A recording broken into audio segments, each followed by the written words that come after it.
ನನ್ನ ಹೆಸರು ಸುಚಿತ್ರಾ ಅಂತ. ನಾವು ಹಲ್ಕುಂದಿ, ಇಲ್ಲಿಂದ 7 ಕಿಲೋಮೀಟರ್ಸ್ ಇದೆ. ಹಲ್ಕುಂದಿಯಲ್ಲಿ ಇರೋದು ಅಮ್ಮನ ಮನೆ. ಸೊ ನನ್ನ ಗಂಡನ ಮನೆ ಬಂದ್ಬಿಟ್ಟು ಕಣೆಕಲ್ ಮಾಲೆಮ್ಮ, ಆಂಧ್ರ. ನಾನು ಧ್ಯಾನಕ್ಕೆ ಬಂದು 7.5 ವರ್ಷ ಆಯಿತು.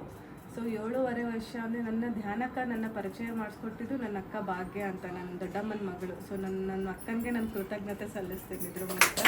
ಯಾಕಂದರೆ ಅವಳಿಂದ ನಾನು ಧ್ಯಾನಕ್ಕೆ ಬಂದೆ. ಅವಳು ಹೆಲ್ತ್ ಹುಷಾರಿಲ್ಲ ಅಂದ್ಬಿಟ್ಟು ಅವಳು ಧ್ಯಾನಕ್ಕೆ ಬಂದು. ಸೊ ಅವಳಿಗೆ ಜೊತೆ ಬೇಕು ಅಂತ ನನ್ನ ಕರ್ಕೊಂಡು ಹೋದ್ಲು. ಸುಮ್ಮನೆ ಜೊತೆ ಹೋಗ್ತಾ ಇದ್ದೆ. ನಂಗೆ ಧ್ಯಾನ ಆಗಲ್ಲ, ಅವಳು ಹುಷಾರಾಗಬೇಕಿತ್ತ ಅಂತ ನಾನು ಹೋಗ್ತಾ ಇದ್ದೆ. ಸೊ ಹೋಗ್ತಾ ಇದ್ದೆ. ನನಗೂ ಹೆಲ್ತ್ ಇಶ್ಯೂಸ್ ಇತ್ತು. ಅಂದರೆ ತುಂಬ ಏನಲ್ಲ, ನನಗೆ ಗ್ಯಾಸ್ಟ್ರಿಕ್ ಭಾಳ ಇತ್ತು. ಎಷ್ಟು ಗ್ಯಾಸ್ಟ್ರಿಕ್ ಅಂದ್ರಿಗಿನ ಊಟನೇ ಹೋಗ್ತಾ ಇರಲಿಲ್ಲ, ಏನು ಊಟನೇ ಮಾಡ್ತಾ ಇರಲಿಲ್ಲ ನಾನು. ರೈಸ್ ಬಂದು ಇಷ್ಟು ಕ್ವಾಂಟಿಟಿ, ಅರ್ಧ ಚಪಾತಿ, ಅರ್ಧ ರೊಟ್ಟಿ, ಅರ್ಧ ದೋಸೆ, ಅಷ್ಟೇ ಕ್ವಾಂಟಿಟಿ. ಅಂದರೆ ಗ್ಯಾಸ್ಟ್ರಿಕ್ ಹೆವಿ ಆಗಿಬಿಟ್ಟಿತ್ತು, ಇಲ್ಲಿವರೆಗೆ ಬಂದಿತ್ತಲ್ಲ. ಸೊ ಒಳಗಡೆ ಏನು ಊಟನೇ ಹೋಗ್ತಾ ಇರಲಿಲ್ಲ. ಸೊ ಹಾಗೆ ಕಾಲೇಜಿನೂ ಓದ್ತಾ ಇದ್ದೆ. ಡಾಕ್ಟರ್ಸ್ ಹತ್ರ ಸುಮಾರು ಡಾಕ್ಟ್ರ್ ಹತ್ರ ತೋರಿಸ್ತಾನೆ ಇದ್ದೆ. ಬಳ್ಳಾರಿಲಿ ಯಾರ್ಯಾರು ಡಾಕ್ಟರ್ ಚೆನ್ನಾಗಿ ನೋಡ್ತಾರೆ ಇದಕ್ಕೆ ಗ್ಯಾಸ್ಟ್ರಿಕ್ಕಿಗೆ ಅಂದ್ಬಿಟ್ರೆ, ಸೊ ಎಲ್ಲ ಡಾಕ್ಟ್ರ್ ಹತ್ರನೂ ಹೋಗ್ತಾ ಇದ್ದೆ. ಸೊ ಧ್ಯಾನ ಇನ್ನೂ ಪರಿಚಯ ಇರಲಿಲ್ಲಲ್ಲ. ಸೊ ಹಾಗೆ ಕಾಲೇಜು ಮುಗಿಸ್ಕೊಂಡೆ. ಆದಮೇಲೇನು ತುಂಬ ವೀಕ್ನೆಸ್ಸು, ಏನು ಕೆಲಸನೇ ಮಾಡ್ತಾ ಇರಲಿಲ್ಲ. ಎಷ್ಟು ವೀಕ್ನೆಸ್ ಅಪ್ಪ ಅಂತಂದರೆ ನನಗೆ ಫಾಸ್ಟಾಗಿ ವಾಕ್ ಮಾಡೋಕ್ಕೂ ಆಗ್ತಾ ಇರಲಿಲ್ಲ. ನಡೆದ್ರೂ ಬಟ್ಟಿ ಬೀಳುತ್ತೆ ಅಂತಾರಲ್ವ, ಸೊ ಅದು ಬಿದ್ದುಬಿಡೋದೇನೋ ಅನ್ನೋದು. 2 ಚೊಂಬಕ್ಕಿನ ನೀರು ಜಾಸ್ತಿ ಎತ್ತಕ್ಕಾಗ್ತಿರ್ಲಿಲ್ಲ ನನಗೆ. ನಾನು ಅರ್ಧ ಬಕೆಟ್ ನಾನು ನೀರು ಎತ್ಕೊಳ್ಳೋಕ್ಕಾಗ್ತಿರ್ಲಿಲ್ಲ. ಸೊ ಅಷ್ಟು ನಂದು ಸ್ಟಮಕ್ಕೆಲ್ಲ ಏನಾಗ್ಬಿಟ್ಟಿತ್ತು, ಅಷ್ಟು ವೀಕ್ನೆಸ್ ಆಗಿಬಿಟ್ಟಿತ್ತು. ಸೊ ಅಷ್ಟು ವೀಕ್ನೆಸ್ ಆಗಿದ್ರೆ ಏನು ಮಾಡೋದು? ಡಾಕ್ಟ್ರ್ ಹತ್ರ ಹೋದರೆ, ನೀನು ವೀಕ್ ಇದೆಯಮ್ಮ, ಚೆನ್ನಾಗಿ ಊಟ ಮಾಡು, ತೆಳ್ಳಗಿದೆಯಾ, ನೀನು ಊಟ ಮಾಡು, ಚೆನ್ನಾಗಿ ತಿನ್ನಬೇಕು ಅನ್ನೋದು. ಓಕೆ, ನಾನು ವೀಕ್ ಇರೋಕ್ಕೋಸ್ಕರ ಇದೆಲ್ಲ ಪ್ರಾಬ್ಲಮ್ ಇದೆಯಾ? ಆಯಿತು ಬಿಡು. ನಾನು ಎಷ್ಟು 47 ಎಷ್ಟೋ kg ಇದ್ದೆ ಆಗ ನಾನು ಕಾಲೇಜ್ ಟೈಮಲ್ಲಿ. ಸೊ ಚೆನ್ನಾಗಿ ತಿಂದು ಚೆನ್ನಾಗಿ 49 kg ಬಂದೆ. 2 kg ಜಾಸ್ತಿ ಆಗಿನಲ್ಲ, ಸ್ವಲ್ಪ ಅನ್ನೋದು ಕಡಿಮೆ ಆಗಬೇಕಲ್ಲ. ಸೊ ಏನೂ ಕಮ್ಮಿ ಆಗಲಿಲ್ಲ. ಸೊ ಆವಾಗ ಅಕ್ಕ ಮಾಡ್ತಾಯಿದ್ರು ಅಂತ ಹೇಳಿದ್ನಲ್ಲ, ಸೊ ಅವ್ರ ಜೊತೆ ನನ್ನ ಕರ್ಕೊಂಡು ಹೋದ್ಲು. ಸೊ ಫಸ್ಟ್ ಡೇ ಕರ್ಕೊಂಡು ಹೋಗಿದ್ದೆ. ಇದು ಕ್ಲಾಸಲ್ಲಿ ಕ್ಲಾಸ್ ಕೇಳಿದೆ. ನನಗೇನೋ ಅವಾಗೇನೋ ಅಷ್ಟು ಅರ್ಥ ಆಗಲಿಲ್ಲ. ಧ್ಯಾನ ಮಾಡು ಅಂತ ಹೇಳಿದ್ರೆ. ಸೊ ಮುಂಚೆಯಿಂದನೂ ನಂಗೆ ಧ್ಯಾನ ಅಂದರೆ ಏನೋ ಸ್ವಲ್ಪ ಇಷ್ಟ ಇರೋದ್ರಿಂದ ನಾನು ಓಕೆ, ಶ್ವಾಸದ ಮೇಲೆ ಗಮನ, ಓಕೆ ನಾನು ಧ್ಯಾನ ಮಾತ್ರ ಮಾಡ್ತೀನಿ ಅಂತ ಧ್ಯಾನ ಕೂತ್ಕೊಂಡೆ. ಧ್ಯಾನ ಎಲ್ಲ ಆದಮೇಲೆ, ಇಲ್ಲಿ ಯಾರಾದರೂ ನಾನ್ ವೆಜ್ ತಿನ್ನೋರಿದ್ದೀರಾ ಕೈ ಎತ್ತಿರಿ ಅಂದರು. ನಮ್ಮ ನಾನೇ ನಾನ್ ವೆಜ್ ತಿನ್ನಲ್ಲ ಬಿಡೋ ಅಂತ ಸುಮ್ಮನೆ ಅದೇ. ಎಗ್ ಯಾರ್ಯಾರು ತಿಂತಿದ್ರೆ, ಎಗ್ಗು ಕೂಡ ನಾನ್ ವೆಜ್ಜು ತಿನ್ನೋಂಗಿಲ್ಲ, ಕೈ ಎತ್ತರಿ ಅಂದರು. ನನಗೆ ಇದೇನಿದ್ದು, ಎಗ್ಗು ನನಗೆ ಫೇವ್ರೆಟ್ಟು. ಅದು ಯಾಕಂದರೆ ನನಗೆ ಡಾಕ್ಟ್ರ್ ಹೇಳಿದ್ರಲ್ಲ, ವೀಕ್ ಇದೆಯಾ, ಎಗ್ಗು ತಿನ್ನು ಚೆನ್ನಾಗಿ ಅಂತ.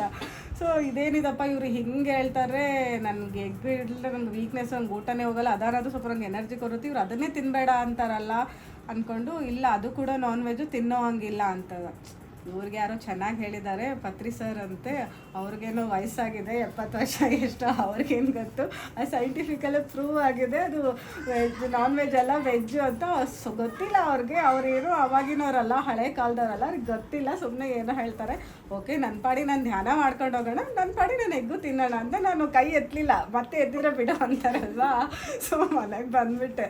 ಮನೆಗೆ ಬಂದಾದಮೇಲೆ ನನಗೆ ಅನ್ನೋನ್ ನಂಬರಿಂದ ಒಂದು ವಿಡಿಯೋ ಮೆಸೇಜ್ ಬಂತು ನನಗೆ. ಅನ್ನೋನ್ ನಂಬರ್, ನನಗೆ ಗೊತ್ತಿರೋರು ಯಾರೂ ಅಲ್ಲ, ಅನ್ನೋನ್ ನಂಬರಿಂದ. ನಾವು ಸೈಂಟಿಫಿಕ್ಕು ಅಂತ ನಂಬ್ತೀವಲ್ಲ, ಯಾರು ಹೇಳಿದ್ದು ನಂಬಲಿಲ್ಲ. ಆತ ವಯಸ್ಸಾಗಿದೆ, ಆತ ಹೇಳಿದ್ದು ನಾನು ಯಾಕೆ ನಂಬಬೇಕು ಅಂತ. ಸೊ ನಂಗೆ ಅನ್ನೋನ್ ನಂಬರಿಂದ ಒಂದು ವಿಡಿಯೋ ಬಂತು, ಒಂದು 30 ಸೆಕೆಂಡ್ಸ್ ವಿಡಿಯೋ. ಅದರಲ್ಲಿ ಡೇ 1 ಎಗ್ಗನ್ನು ಸೈನ್ಸ್ ಲ್ಯಾಬಲ್ಲಿ ಪ್ರೂವ್ ಮಾಡಿದ್ದಾರೆ. ಡೇ 1 ಡೇ ಬೈ ಡೇ 21 ಡೇಸಿಗೆ ಅದು ಮರಿ ಆಗುತ್ತಲ್ವ. ಸೊ 1ನೇ ದಿನದಿಂದ 21ನೇ ತಾರೀಕುವರೆಗೂ ಅದು ಹೇಗೆ ಆಗುತ್ತೆ ಪ್ರೋಸೆಸ್ ಎಲ್ಲ ನೀಟಾಗಿ ಸೈಂಟಿಫಿಕ್ ಅದೆಲ್ಲ ಸೈನ್ಸ್ ಲ್ಯಾಬಲ್ಲೆಲ್ಲ ಪ್ರೂವ್ ಮಾಡಿದ್ದಾರೆ. ಸೊ ಆ ವಿಡಿಯೋ ನನಗೆ ಬಂತು.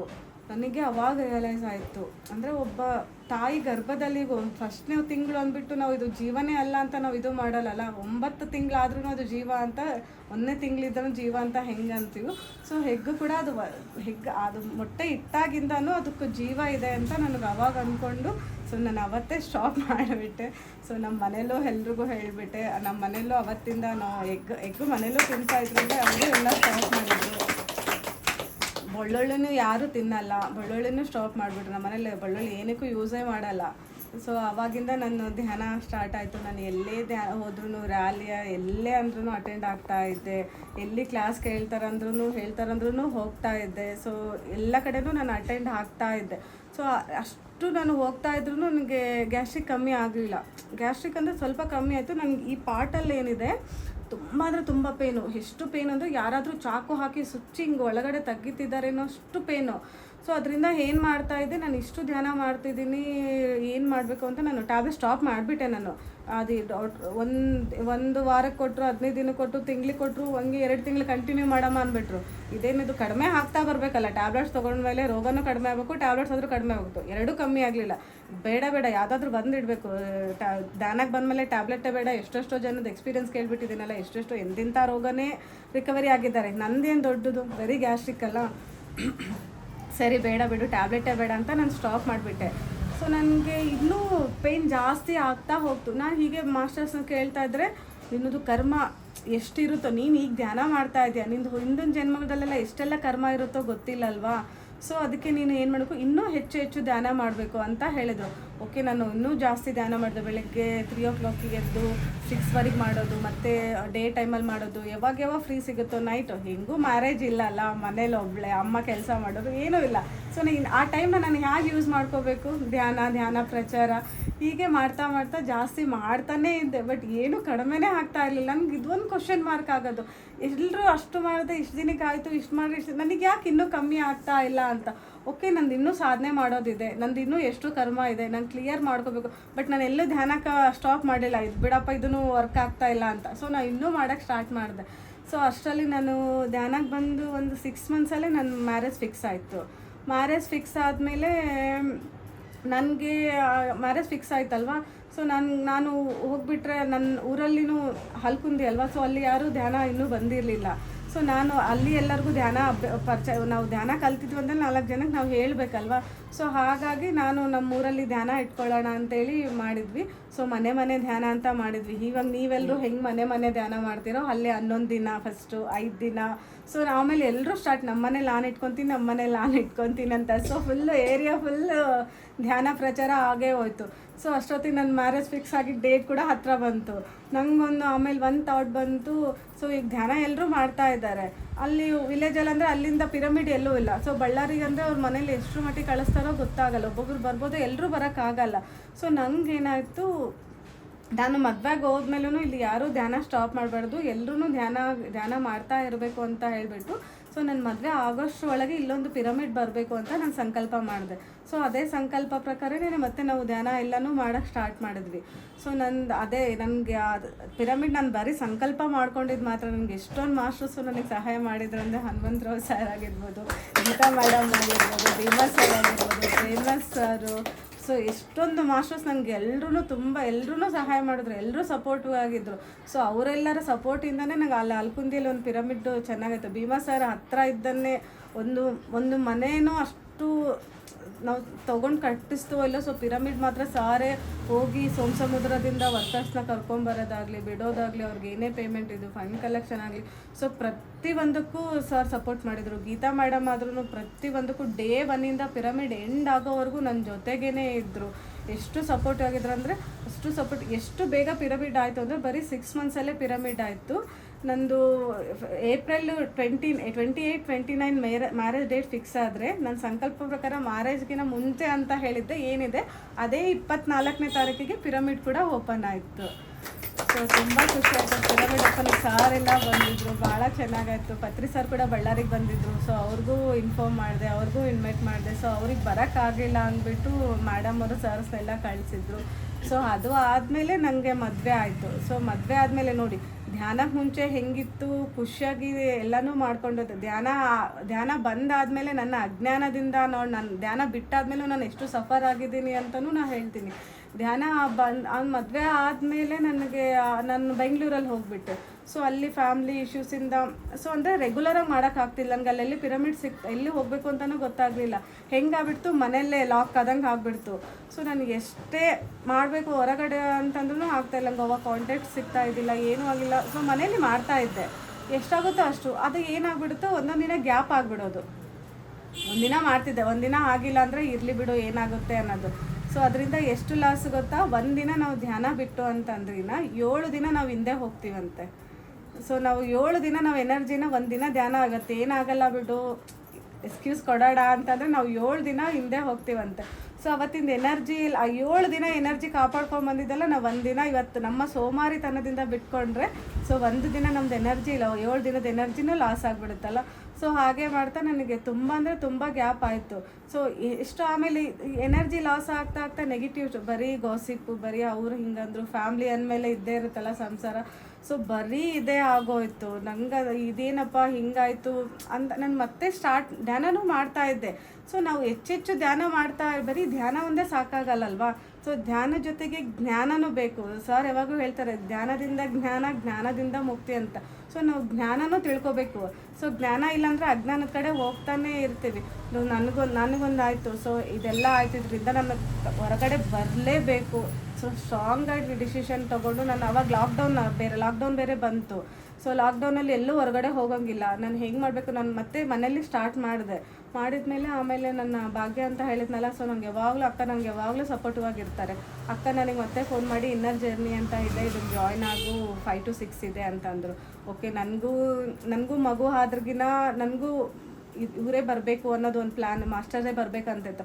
ಸೊ ಪ್ರೆಗ್ನೆಂಟಲ್ಲಿ ನಾವು ಧ್ಯಾನ ಮಾಡೋಕ್ಕಿಂತ ಬಿಫೋರೇ ನಾವು ಒಂದು ಸ್ಟೇಜ್ ಎನರ್ಜಿ ತೊಗೊಂಡು ಒಂದು ಸ್ಥಿತಿಲಿ ಇದ್ರಿಗಿನ ಸೊ ನಮಗೆ ಗ್ರೇಟ್ ಮಾಸ್ಟರೇ ಬರ್ತಾರೆ ಅಂತಲೂ ಅಕ್ಕ ಹೇಳ್ತಾ ಇದ್ಲು.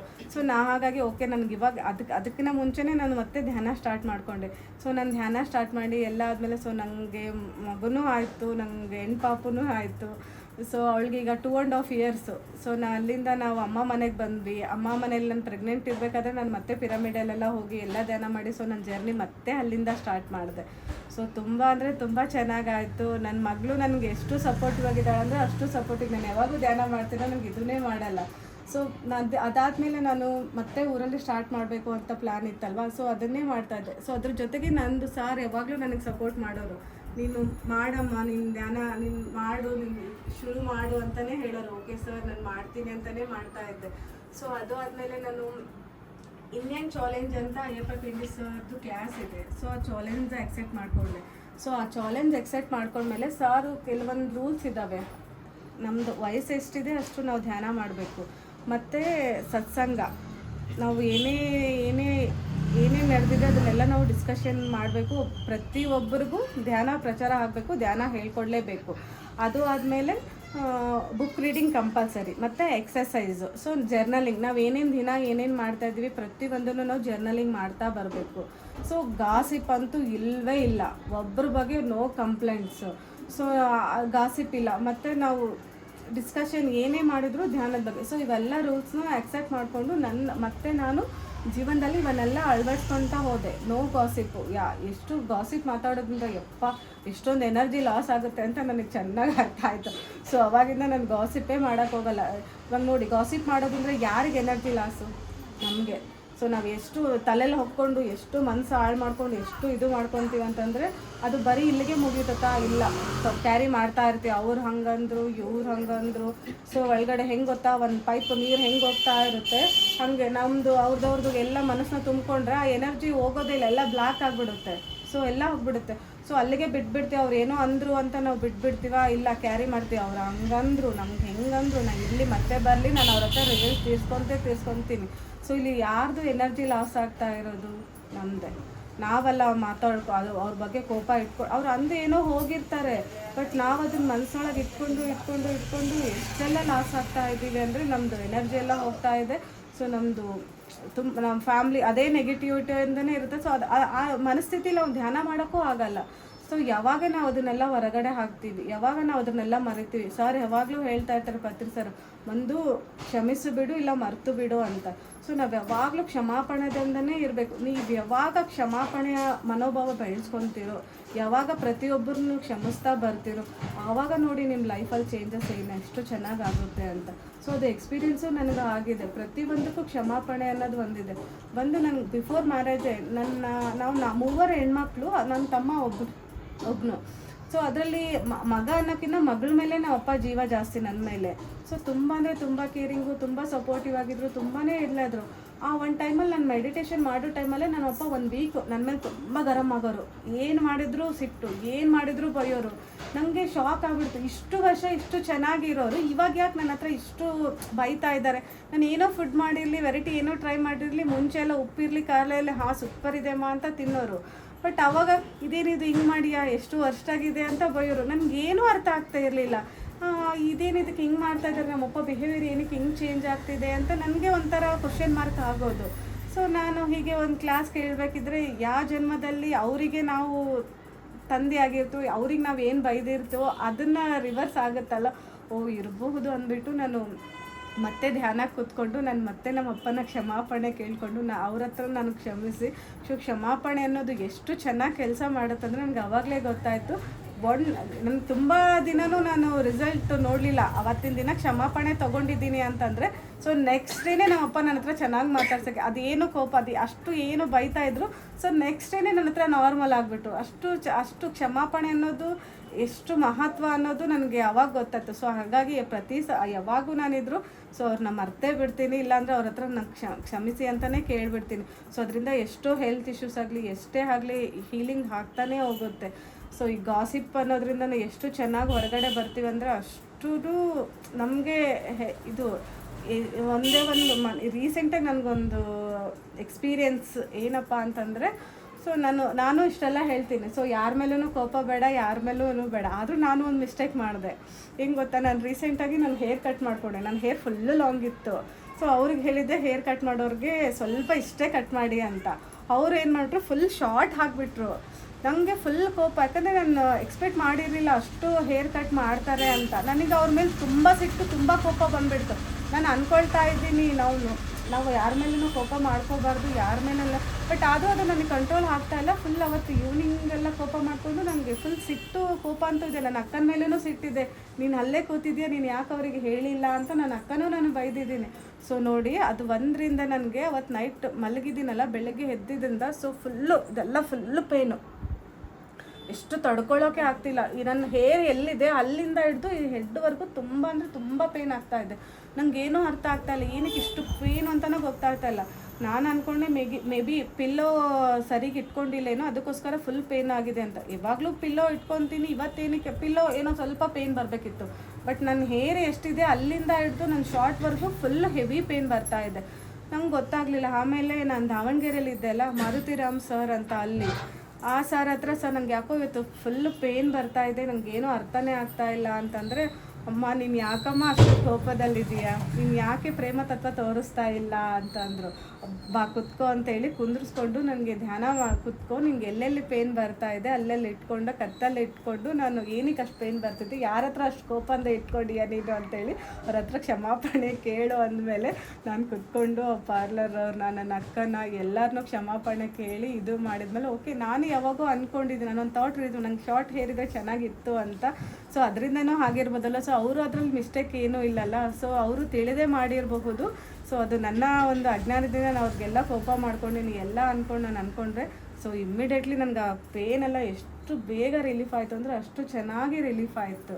ಸೊ ಇದು ನನಗೆ ಅಂದರೆ ನೋಡಿ, ನಮ್ಮದು ಮನಸ್ಸಿನ ಒಳಗಡೆ ಎಷ್ಟು ಇದ್ರೂ ಅದು ನಮ್ಮ ಬಾಡಿಗೆ ಎಷ್ಟು ಎಫೆಕ್ಟಿವ್ ಕೊಡುತ್ತೆ ಅನ್ನೋದು ಒಂದು ಬೆಸ್ಟ್ ಎಕ್ಸಾಂಪಲ್. ಸೊ ನಾನು ಧ್ಯಾನ ಮಾಡ್ತಾ ಇದ್ದೆ. ನಾನು ಇನ್ನೇನು ಚಾಲೆಂಜ್ ತೊಗೊಂಡಾದಮೇಲೆ ನನಗೆ ಗ್ರೇಟ್ ಎಕ್ಸ್ಪೀರಿಯೆನ್ಸ್ ಏನಪ್ಪ ಅಂತಂದರೆ, ನನಗೆ ಸುಮಾರು ವರ್ಷದಿಂದ ಪಿರಿಯಡ್ಸ್ ಪ್ರಾಬ್ಲಮ್ ಸಫರ್ ಆಗ್ತಾಯಿದೆ. ಅಂದರೆ ಪಿರಿಯಡ್ಸ್ ರೆಗ್ಯುಲರ್ ಆಗಿದ್ರೂ ತುಂಬ ಪೇನ್ ಬರೋದು ಹೆಣ್ಮಕ್ಳಿಗೆ ಕಾಮನ್ ಪ್ರಾಬ್ಲಮ್ ಅಂತ ಹೇಳ್ತಾ ಇರ್ತೀವಿ. ಸೊ ಅದು ನಮಗೆ ದೇವ್ರು ಕೊಟ್ಟಿರೋ ವರ. ಸೊ ನಾನು ಹಾಗಾಗಿ ಯಾವತ್ತೂ ಅದನ್ನು ಬೈಕೊಳ್ಳೋಕೆ ಹೋಗಿಲ್ಲ. ಸೊ ಎಕ್ಸೆಪ್ಟ್ ಮಾಡ್ಕೊತಾ ಇದ್ದೆ. ನನಗೆ ಯಾಕಪ್ಪ ಬಂತು ಅಂತ ಯಾವತ್ತೂ ಅಂದ್ಕೊಂಡಿಲ್ಲ, ಮಾಡ್ಕೊತಾ ಇದ್ದೆ. ಎಕ್ಸೆಪ್ಟ್ ಮಾಡ್ಕೊಂತಾನೆ ನಾನು ಜೂನಲ್ಲಿ ನಾನು ಚಾಲೆಂಜ್ ತೊಗೊಂಡ್ಮೇಲೆ ಸೊ ಎಲ್ಲ ರೂಲ್ಸ್ ಫಾಲೋ ಆಗ್ತಾ ಇದ್ದೀನಿ. ಸೊ ಆಗೋ ಟೈಮಲ್ಲಿ ನನಗೆ ಆ ಮಂತಲ್ಲಿ ನನಗೇನು ಪಿರಿಯಡ್ಸ್ ಪ್ರಾಬ್ಲಮ್ ಬಂತು. ಸೊ ನಂಗೆ ಧ್ಯಾನ ಕೂತ್ಕೊಂಡೆ. ಆ ಟೈಮಲ್ಲಿ ತುಂಬ ಎನರ್ಜಿ ಇರುತ್ತೆ.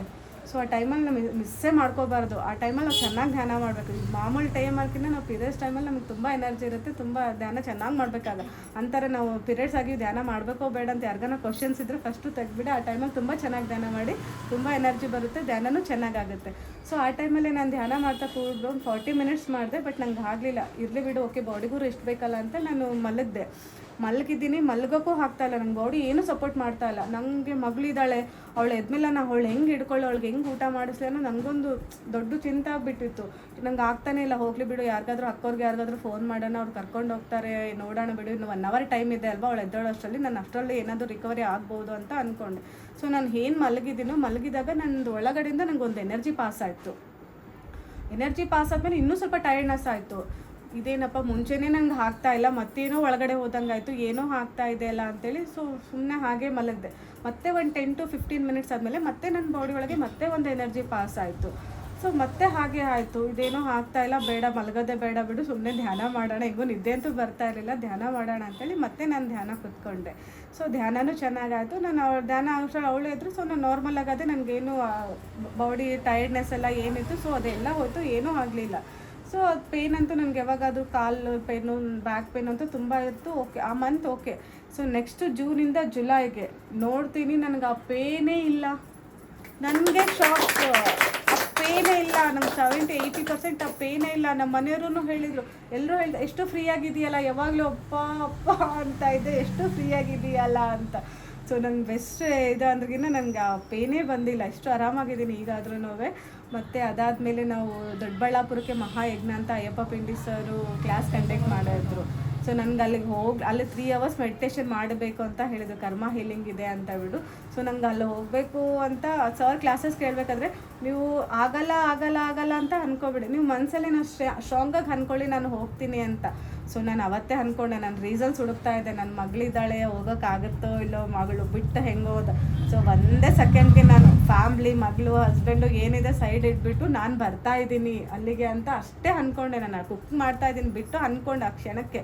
ಸೊ ನನ್ಗೆ ಕ್ಲಿಯರ್ ಇದೆ, ನನ್ನ ಹಾರ್ಟ್ ಶೇಪಲ್ಲಿ ಹಿಂಗೆ ತಿಕ್ ಆ ಎನರ್ಜಿ ಹಿಂಗೆ ಆಗಿದ್ದು ನನಗೆ ವೈಬ್ರೇಟ್ ಫೀಲ್ ಆಯಿತು. ಸೊ ನಂಗೆ ಕನ್ಫರ್ಮು ಏನೇ ಬಂದ್ರೂ ಅಲ್ಲಿ ಕರೆಸ್ಕೊಳ್ತಾರೆ. ಅಲ್ಲಿ ನನಗೆ ಸರ್ ಹೇಳಿದರು, ಆಂಜನೇಯ ಸ್ವಾಮಿ ವಾಕಿನ್ ಆಗಿ ಅಲ್ಲೆಲ್ಲ ಪ್ರೋಗ್ರಾಮ್ಸ್ ಎಲ್ಲ ನಡೆಸ್ಕೊಡ್ತಾ ಇದ್ದಾರೆ ಅಂತ. ಓಕೆ, ನನಗೆ ಆಂಜನೇಯ ಸ್ವಾಮಿನೇ ನನ್ನ ಕರೆಸ್ಕೊಳ್ತಿದ್ದಾರೆ, ನನಗೆ ಟಿಕ್ ಆಗಿದೆ, ನನಗೆ ಆಯಿತು, ಆ ಭಯನೇ ಬಿಟ್ಬಿಟ್ಟೆ. ನಾನು ಹಾಗೆ ಕ್ಲಾಸ್ ಕೇಳ್ತಾ ಇರ್ತೀನಿ, ಯಾವಾಗಲೂ ನನ್ನ ಮನೇಲಿ ಏನೇ ಇಟ್ಟು ವೀಡಿಯೋ ಆನ್ ಮಾಡಿ ನಾನು ಕುಕ್ ಮಾಡ್ತಾ ಇರ್ತೀನಿ. ಸೊ ಅದರಿಂದ ನಮ್ಮ ಮನೆಯವರು ಕೇಳ್ತಾ ಇರ್ತಾರೆ. ಸೊ ಅವರಲ್ಲೂ ಎಷ್ಟೊಂದು ಚೇಂಜಸ್ ಆಗಿದೆ ಅಂತಂದರೆ, ಅವರು ಚೆನ್ನಾಗಿ ಧ್ಯಾನ ಮಾಡ್ತಾರೆ, ಅವರು ಗಾಸಿಪ್ ಇಲ್ಲ, ಏನೂ ಮಾತಾಡಲ್ಲ. ನಾನು ಏನಾದ್ರು ಹೇಳಿದ್ರೆ ಯಾರ ಬಗ್ಗೆದ್ರು ಯಾರಾದರೂ ಏನನ್ನ ಹೇಳಕ್ಕೆ ಬಂದರೆ ನೋ ಜಡ್ಜ್ಮೆಂಟ್, ನೋ ಕಮೆಂಟ್ಸ್. ಯಾರ ಬಗ್ಗೆನೂ ನಾವು ಜಡ್ಜ್ ಮಾಡ್ಬೇಕಾದ್ರೆ ನಾವು ಯಾರು. ಇವಾಗಲೂ ಒಂದೊಂದು ಸತಿ ನನ್ನ ಮನಸ್ಸಿಗೆ ಯಾರಾದರೂ ಅವ್ರಿಗೆ ಅದು ನಾನು ಹೇಳ ಅಂತಂದರೆ ನನಗೆ ಒಂದೇ ಮಾರ್ಕು, ಹೂ ಆರ್ ಯು, ನೀನು ಯಾರು, ಅವ್ರಿಗೆ ಹೇಳೋಕ್ಕೆ ನೀನು ಯಾರು. ಅವರಾಗಿ ಯಾರಾದರೂ ಬಂದು ನಿನ್ನ ಹತ್ರ ಸಜೆಷನ್ ಕೇಳಿದರೆ ನೀನು ಹೇಳಬೇಕು. ನಾನು ಯಾವಾಗಾದರೂ ಹೇಳ ಅಂತಂದರೆ ನನಗೆ ಒಂದೇ ಮೆಸೇಜು ಹೂ ಆರ್ ಯು ಅಂತಲೇ ನೀನು ಯಾರು ಅವ್ರಿಗೆ ಹೇಳೋಕೆ ಅಂತಲೇ ಬರುತ್ತೆ. ಸೊ ಓಕೆ, ನನಗೆ ಅವ್ರಿಗೆ ಹೇಳೋಷ್ಟು ಅವರಾಗಿ ಯಾರಾದರೂ ಬಂದು ಏನಾದರೂ ಕೇಳಿದರೆ ಮಾತ್ರ ನಾವು ಹೋಗೋರು ಹೇಳ್ಬೇಕು. ಇಲ್ಲಾಂದರೆ ನೀನು ಹಾಗೆ ಹಿಂಗೆ ಕಮೆಂಟ್ ಮಾಡೋರು ರೈಟ್ಸು ನಮ್ಗೆ ಯಾರೂ ಇಲ್ಲ. ನೀನು ಆಗಿರಬೇಕು ಅನ್ನೋ ಜಡ್ಜ್ಮೆಂಟ್ ಕೊಡೋಕ್ಕೂ ನಾವು ಯಾರೂ ಅಲ್ಲ. ಅವರಾಗಿ ಬಂದು ಏನಾದರೂ ಸಜೆಷನ್ ಕೇಳಿದಾಗ ಮಾತ್ರ ನಾವು ಅವರಿಗೆ ಹೇಳಬೇಕು. ಸೊ ನಮ್ಮ ಮನೆಯವರು ಕಂಪ್ಲೀಟ್ ಆ ವೀಡಿಯೋಸ್ಗೆ ಇದೇ ವೀಡಿಯೋ ಪ್ರತಿಯೊಂದು ನಾನು PMC ಚಾನಲ್ನು ಪ್ರತಿಯೊಂದನ್ನು ಆನ್ ಮಾಡಿ ಇಟ್ಬಿಟ್ಟಿರ್ತೀನಿ. ಅವ್ರಿಗೆ ಟೈಮ್ ಇರಲ್ಲ, ಹಿಂಗೆ ಹೋಗ್ತಾ ಬರ್ತಾ ಟೀ ಕುಡಿತಾ, ಕಾಫಿ ಕುಡಿತಾ, ಪ್ಲೇಟ್ ಇಡ್ತಾ, ನೀರು ಕುಡಿತಾ ಅಷ್ಟೇ ಕೇಳಿ ಅವ್ರಿಗೆ ಎಷ್ಟೋ ಚೇಂಜಸ್ ಆಗಿದ್ದಾರೆ ಗೊತ್ತಾಯ್ತಾ. ಸೊ ಇವಾಗಿಂದ ನೀವು ಮನೇಲಿ ಆ TV ಸಾಂಗ್ ಹಾಕೋಕ್ಕಿನ್ನ, ಏನೋ ನ್ಯೂಸ್ ಹಾಕೋಕ್ಕಿನ್ನ ಸುಮ್ಮನೆ ಕ್ಲಾಸ್ ಇಟ್ಬಿಡಿ. ಅವ್ರು ಯಾರೋ ಒಬ್ರು ಕಿವಿಯಲ್ಲಿ ಬೀಳ್ದು ಅವರಂತೂ ಎಷ್ಟೊಂದು ಪರಿವರ್ತನೆ ಆಗಿದೆ. ನಮ್ಮ ಮನೆಯವ್ರಿಗೂ ಫುಲ್ ಚೇಂಜ್ ಆಗಿದೆ. ಹೆಂಗೆ ಅಂದರೆ, ನಾನು ದೊಡ್ಡಬಳ್ಳಾಪುರಕ್ಕೆ ಹೋಗ್ಲಾರಿ ಅಂತ ನಂಗೆ ಕೇಳೇ ಇಲ್ಲ, ನೀನು ಹೋಗ್ತಾ ಇದೆಯಲ್ಲ ನೀನು ಹೋಗ್ಬಾ ಅಂತ ಹೇಳಿದರು. ಎಷ್ಟು ಅದಕ್ಕೂ ಮುಂಚೆ ಹೆಂಗಿತ್ತು, ನನ್ನ ಮಗಳು ನಾನು 1 hour ಕರ್ಕೊಳ್ಳಿ, ಎಲ್ಲಾದರೂ ಹೋಗಿ ಬರ್ತೀನಿ, ಧ್ಯಾನ ಮಾಡ್ಕೊಬರ್ತೀನಿ, ಪಿರಮಿಡ್ಗೆ ಹೋಗ್ತೀನಿ ಅಂತ. ಏನು ಬೇಡ, ಬೇಕಾದ್ರೆ ಕರ್ಕೊಂಡು ಹೋಗೋಣ, ಇಲ್ಲ ಮಲಗಿಸಿ ಹೋಗೋಣ, ಯಾರಿಗಾನ ಕೊಟ್ಟೋಗೋಣ, ನನ್ನ ಕೈಲಂತೂ ಆಗಲ್ಲ ಅನ್ನೋರು. 5 ನಿಮಿಷನೂ ಕರ್ಕೊಳ್ಳಲ್ಲ ಅನ್ನೋರು. ಇವರೆಲ್ಲಿ ಕರ್ಕೊಳ್ಳಲ್ಲ. ನನಗೆ ಅಲ್ಲೊಂದು ಟಿಕ್ ಮಾರ್ಕ್ ಒಂದು ಕನ್ಫರ್ಮ್ ಇದೆ ಅಲ್ಲ, ಓಕೆ ನಾನಂತೂ ಹೋಗ್ತೀನಿ, ನನ್ನ ಕನ್ಫರ್ಮೇಷನ್ ಸಿಗ್ಬಿಟ್ಟಿತ್ತು. ನಾನು ಹೇಳಿಲ್ಲ, ಹಿಂಗೆ ನೀನು ದೊಡ್ಡಬಳ್ಳಾಪುರಕ್ಕೆ ಹೋಗ್ತಾ ಇದೆಯಲ್ಲ, ಹೋಗ್ಬಾ, ನಾನು ಲೆನಿಷನ್ ನಾನು ಕರ್ಕೊಳ್ತೀನಿ ಅಂತ ಅಂದರು. ಒಂದು ದಿನ ನೋಡಿ ಎಷ್ಟೊಂದು ಅವರಲ್ಲೇ ಎಷ್ಟೊಂದು ಚೇಂಜ್ ಆಗ್ತದೆ. ನನಗೆ ಶಾಕ್. ಒಂದು ದಿನ ನೀನು ಕರ್ಕೊಳ್ತೀಯ, ನಾನು ಕರ್ಕೊಳ್ತೀನಿ ಅಂತಂದು. ಮತ್ತು ಅವಾಗ ನನಗೆ ಅಪ್ಪ ಅಮ್ಮ ಎಲ್ಲರೂ ತಮ್ಮರು ಅವರೆಲ್ಲರೂ ಬೇರೆ ಕಡೆ ಫಂಕ್ಷನ್ಸ್ ಇದ್ದಾವೆ, ಬೇರೆ ಎಲ್ಲ ಕಡೆ ಹೋಗಬೇಕಿತ್ತು. ನಮ್ಮ ದೊಡ್ಡಮ್ಮ ಇದ್ದಾರೆ, ನನ್ನ ಭಾಗ್ಯ ಅಕ್ಕನೂ ನನ್ನ ಹತ್ರ ನನ್ನ ಜೊತೆಗೆ ಬರ್ತಾಯಿದ್ರು. ಸೊ ಯಾರೂ ಇಲ್ಲ. ಹೆಂಗಾಗಿದೆ ಅಂದರೆ 14th ಒಂದು ಫಂಕ್ಷನ್ ಇದೆ, 16th ಒಂದು ಫಂಕ್ಷನ್ ಇದೆ, 15th ನಾನು ಹೋಗಬೇಕು. ಸೊ ನನಗೆ ಅದೊಂದು ಇತ್ತು, ಫಂಕ್ಷನ್ಸ್ ಇದೆ ಅಲ್ಲ, ಮನೆ ಅಂದಮೇಲೆ ಫಂಕ್ಷನ್ಸ್ಗೆ ಹೋಗ್ಬೇಕಲ್ಲ. ನಮ್ಮ ಮನೆಯವ್ರು ನನಗೆ ಮತ್ತೆ ಅಲ್ಲಿ ಹತ್ರ ಬಂದ ತಕ್ಷಣ ಅಪೋಸ್ ಎಲ್ಲಿ ಮಾಡ್ತಾರೋ ಅಂತ ಪ್ಲಾನ್ ಇತ್ತು. ಹೆಂಗೆ ಮಾಡೋದ್ರಿ, 2 ಫಂಕ್ಷನ್ಸ್ ಇದೆ, ನಾನು 15ನೇ ತಾರೀಕು ಹೋಗಬೇಕು, 14ಕ್ಕೆ ಅದು ದೂರ ಇದೆ, ಮತ್ತೆ ಹೋಗಿ ಅಟೆಂಡ್ ಜಾಯ್ನ್ ಆಗೋಕ್ಕಿಲ್ಲ. ನನ್ನ 14th ನೈಟ್ ಬಿಡಬೇಕಲ್ಲ, ಫಂಕ್ಷನ್ಸು ಇರ್ತವೆ, ಫಂಕ್ಷನ್ಸ್ ಪಾಡಿಗೆ ಬಿಟ್ಬಿಡು, ನಿಂದೇನಿದೆ 15th ಹೋಗ್ಬೇಕಾ, ನೀನು 15th ಹೋಗ್ಬಾ ಅಂತಂದು. ಸೊ ಫಂಕ್ಷನ್ಸ್ ಡ್ರಾಪ್, ನೀನು ಫಸ್ಟು ನಮ್ದು ಏನಿದೆ ಧ್ಯಾನ, ಸೊ ಫಸ್ಟ್ ಅಲ್ಲೇ ಹೋಗ್ಬಾ ಫಂಕ್ಷನ್ಸ್, ಆಮೇಲೆ ಯಾರ ಬರ್ತಾನೆ ಇರ್ತವೆ ಅಂತ ಹೇಳಿ ಅವ್ರು ಮತ್ತೆ ನನಗೆ ಧೈರ್ಯ ಕೊಟ್ಟು. ಅದಾದಮೇಲೆ ನೋಡಿ ಆ ಟೈಮಲ್ಲಿ ಯಾರಾದರೂ ನನಗೆ ಹೆಲ್ಪ್ ಮಾಡ್ತಾರೆ. ಎಲ್ಲರೂ ಫಂಕ್ಷನ್ಸ್ ಹೋಗಲೇಬೇಕಲ್ಲ, ಫ್ಯಾಮ್ಲಿ ಅಂದಮೇಲೆ ಎಲ್ಲರೂ ಹೋದರು. ಆಮೇಲೆ ನನ್ನ ಅಪ್ಪ ಫೋನ್ ಮಾಡಿದೆ, ನಮ್ಮ ಮನೆಯವ್ರಿಗೊಂದೇ ಆಗಲ್ಲ, ಅಪ್ಪ ಬರ್ತೀರಂದ್ರೆ ಹ್ಞೂ ನಮ್ಮ ಬರ್ತೀನಿ ಅಂತಂದರು. ಸೊ ಬಂದರು, ನನ್ನ ಮಗಳು ಮಲಗಿಸಿ ಖುಷಿಯಾಗಿ ಹೋದರೆ ನೋಡಿ, ನನ್ನ ಮಗಳು ಮಿಡ್ನೈಟಲ್ಲಿ ಸಿಕ್ಕಾಪಟ್ಟೆ ಎದ್ದಳು. ಎದ್ದ ತಕ್ಷಣ ನನಗೆ ಅಮ್ಮ ಬೇಕು ಅಂದಳು. ನಾನು ಹೋಗಿ ಬರೋವರೆಗೂ ಒಂದೇ ಒಂದು ಸರಿನೂ ನನಗೆ ಅಮ್ಮ ಬೇಕು, ನನಗೆ ಅಮ್ಮ ಎಲ್ಲಿದ್ದಾಳಂತ ಹತ್ತೇ ಇಲ್ಲ. ಅದೇ ಮಾಮೂಲು ಟೈಮಲ್ಲಿ ಹೋಗೋಕ್ಕಿಂತ ಮುಂಚೆ ಅರ್ಧ ಗಂಟೆ ಎಷ್ಟು ಜನ ಆಟ ಆಡೋರಿದ್ರು ನಮ್ಮ ಅಮ್ಮ ಅದಾಳ ಇಲ್ಲ ಅಂತ ಮನೆಗೆ ಬಂದು ನೋಡ್ಕೊಂಡು ಹೋಗಿ ಆಟ ಆಡೋಳು. ಇಲ್ಲಾಂದ್ರೆ ಅಳ್ತಾರೋ ಎಲ್ಲಿದ್ದಾಳು, ನನಗೆ ಅಮ್ಮ ಜೊತೆ ಬಿಟ್ಬರಿ, ಅಮ್ಮ ಜೊತೆ ಬಿಟ್ಬರಿ ಅನ್ನೋಳು. ಅಂಥವಳು ನೋಡಿ ನಾವು ಧ್ಯಾನಕ್ಕೆ ಎಲ್ಲಾದರೂ ಹೋಗ್ತಾ ಇದ್ದೀವಿ, ಏನಾದರೂ ಮಾಡ್ತಾ ಇದ್ವಿ, ನೇಚರ್ ಎಷ್ಟು ಸಪೋರ್ಟ್ ಮಾಡ್ತಾ ಇದ್ರಂತೆ. ಆ ಚಿಕ್ಕ ಹುಡುಗಿ ಆದ್ರೂ ನನಗೆ ಅಮ್ಮ ಬೇಕು ಅಂತ ಹತ್ತೇ ಇಲ್ಲ. ಸೊ ನಾನು ಬರೋ ಟೈಮಲ್ಲಿ ಫೋನ್ ಮಾಡಿದರೆ ಅಮ್ಮ ಧ್ಯಾನಕ್ಕೆ ಹೋಗಿದ್ದಾಳೆ ಅಂತ ಎಲ್ರಿಗೂ ಹೇಳ್ತಾಳೆ, ಅಮ್ಮ ದೊಡ್ಡಮ್ಮ ಧ್ಯಾನ ಮಾಡೋಕ್ಕೆ ಹೋಗಿದ್ದಾರೆ ಆಂಟಿಯವರೆಲ್ಲ ಅಂತ ಖುಷಿಯಾಗಿ ಹೇಳ್ತಾ ಇದ್ದಾಗೆ. ಅವಳು ಅತ್ತೇ ಇಲ್ಲ. ಎಲ್ರಿಗೂ ಶಾಕು. ಎಲ್ಲರೂ ನಾನು ಹೋಗೋಕೆ ಮುಂಚೆ ಇವಳಿನ ಬಿಟ್ಟಿರಲ್ಲ, ಹೆಂಗೆ ಹೋಗ್ತೀಯ, ಬಿಟ್ಟಿರಲ್ಲ, ಹೆಂಗೆ ಇಲ್ಲಕ್ಕ ನಾನು ಹೋಗ್ತೀನಕ್ಕ, ಅವಳು ಇರ್ತಾಳೆ ಅಂತಲೇ ಹೋದೆ. ಬರೋವರೆಗೂ ಹೋದೆ. ನಾನು ಹೋಗ್ತಾ ನೈಟ್ ಜರ್ನಿ ಮಾಡ್ಕೊತಾನೆ ಧ್ಯಾನ ಮಾಡ್ಕೊತಾನೆ ಹೋದೆ. ಸೊ ಮಾಡೋ ಟೈಮಲ್ಲಿ ನಾನು ಧ್ಯಾನ ಕೂತ್ಕೊಂಡಾಗೆ ನನ್ನ ಮಗಳು ಬಂದು ನನ್ನ ಮೇಲೆ ಮಲಗ್ದಾಗ ಆಯಿತು. ಸೊ ಓಕೆ, ಈ ಟೈಮಲ್ಲಿ ಅವಳು ಬಂದು ಮಲಗ್ತಾಳಲ್ಲ, ಸೊ ಅವಳಿಗೆ ಅಮ್ಮ ನೆನಪಾಗಿರ್ಬೇಕು ಅಂತ ನಾನು ಧ್ಯಾನದಲ್ಲಿ ಅವಳು ಮಲಗಿಸ್ಕೊಂಡೆ.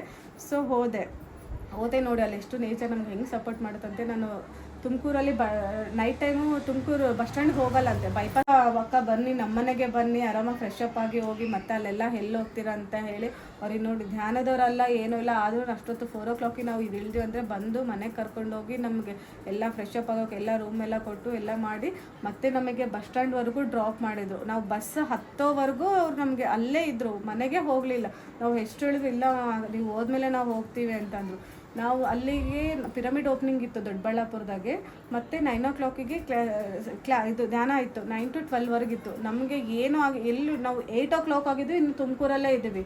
ನಂಗೆ 9 o'clock ನಾವು ಕರೆಕ್ಟ್, ನಾನು ಅದಕ್ಕೋಸ್ಕರ ಅಲ್ಲಿಂದ ಬಂದಿರೋದು. ಸೊ ನನಗೆ ಗೊತ್ತಿಲ್ಲ ಹೆಂಗಿದ್ರು ನಾನು 9 o'clock ರೀಚ್ ಆಗಲೇಬೇಕು, ನನಗೆ ಟಿಫಿನೂ ಬೇಡ ಏನೂ ಬೇಡ, ನನಗೆ 9 o'clock ರೀಚ್ ಆಗಬೇಕು ಅಂತ ಅಂದ್ಕೊಳ್ತಾ ಇದ್ವಿ. ಸೊ 8:20 ಅಲ್ಲಿಂದ ನಮಗೆ 40 ನಿಮಿಷ ಮೇಲೇ ಜರ್ನಿ, 45 ನಿಮಿಷ ಜರ್ನಿ ಇದೆ ದೊಡ್ಡಬಳ್ಳಾಪುರ ಆ ಕಡೆಗೆ ಜರ್ನಿದೆ. ನಾವು ಇನ್ನೂ ತುಮಕೂರಲ್ಲೇ ಇದ್ವಿ. ಹೆಂಗಪ್ಪ ಇದು ಬಸ್ ಅವತ್ತು August 15 ಅಂದ್ಬಿಟ್ಟು ಕೆಲವು ಗೌರ್ಮೆಂಟ್ ಬಸ್ಸಸ್ಸು ಇಲ್ಲ. ಸೊ ಬರೋ ಬಸ್ಸಸ್ ಎಲ್ಲ ಫುಲ್ ಆಗ್ತಾ ಇದ್ದಾವೆ, ಬಸ್ಸಸ್ಸೇ ಸಿಗ್ತಾ ಇಲ್ಲ, ಹೆಂಗೆ ಮಾಡೋದು ಅಂತ ಹೇಳಿಬಿಟ್ಟು ಆಮೇಲೆ ಯಾರೋ ಸಜೆಸ್ಟ್ ಮಾಡಿದರು ಅಲ್ಲಿಂದ ಸ್ವಲ್ಪ ಮುಂದೆ ಅದು ಒಂದು ಬರುತ್ತೆ, ಅಲ್ಲಿಂದ ಹೋಗಿದ್ರೆ ನಿಮ್ಗೆ ದೊಡ್ಡಬಳ್ಳಾಪುರಕ್ಕೆ ಈಸಿಯಾಗಿ ಬಸ್ ಸಿಗುತ್ತೆ ಅಂತ. ನೋಡಿ 8:20 ಆದರೂ ನಾವು ತುಮಕೂರಲ್ಲೇ ಇದ್ದೀವಿ. ನಾವು ಒಂದು 40 ನಿಮಿಷ ಜರ್ನಿ ಇದೆ. ನಾನು 9 ಗಂಟೆಯಲ್ಲೇ ಕೂತ್ಕೋಬೇಕು ಅಂತ ಇದ್ದೀವಿ. ಸೊ ಬಸ್ ಸಿಕ್ತು, ಅಲ್ಲಿ ಹೋಗಿ ಬಸ್ ಇಳಿದ ತಕ್ಷಣ ದೊಡ್ಡಬಳ್ಳಾಪುರ ಬಸ್ ಸಿಕ್ತು. ಸೊ ಅಲ್ಲಿಂದ ಹೋಗಿ ಇಳಿದ ತಕ್ಷಣ ನಾನು ಇಲ್ಲಿದ್ದಿದ್ದು 8:20, ದೊಡ್ಡಬಳ್ಳಾಪುರಕ್ಕೆ ಹೋಗಿದ್ದು 8:40. ಅಂದರೆ ನಮಗೆ 20 ನಿಮಿಷದಾಗೆ ಹೆಂಗೆ ಪಾಸ್ ಆದೀವಿ ನಮ್ಗೆ ಗೊತ್ತೇ ಇಲ್ಲ.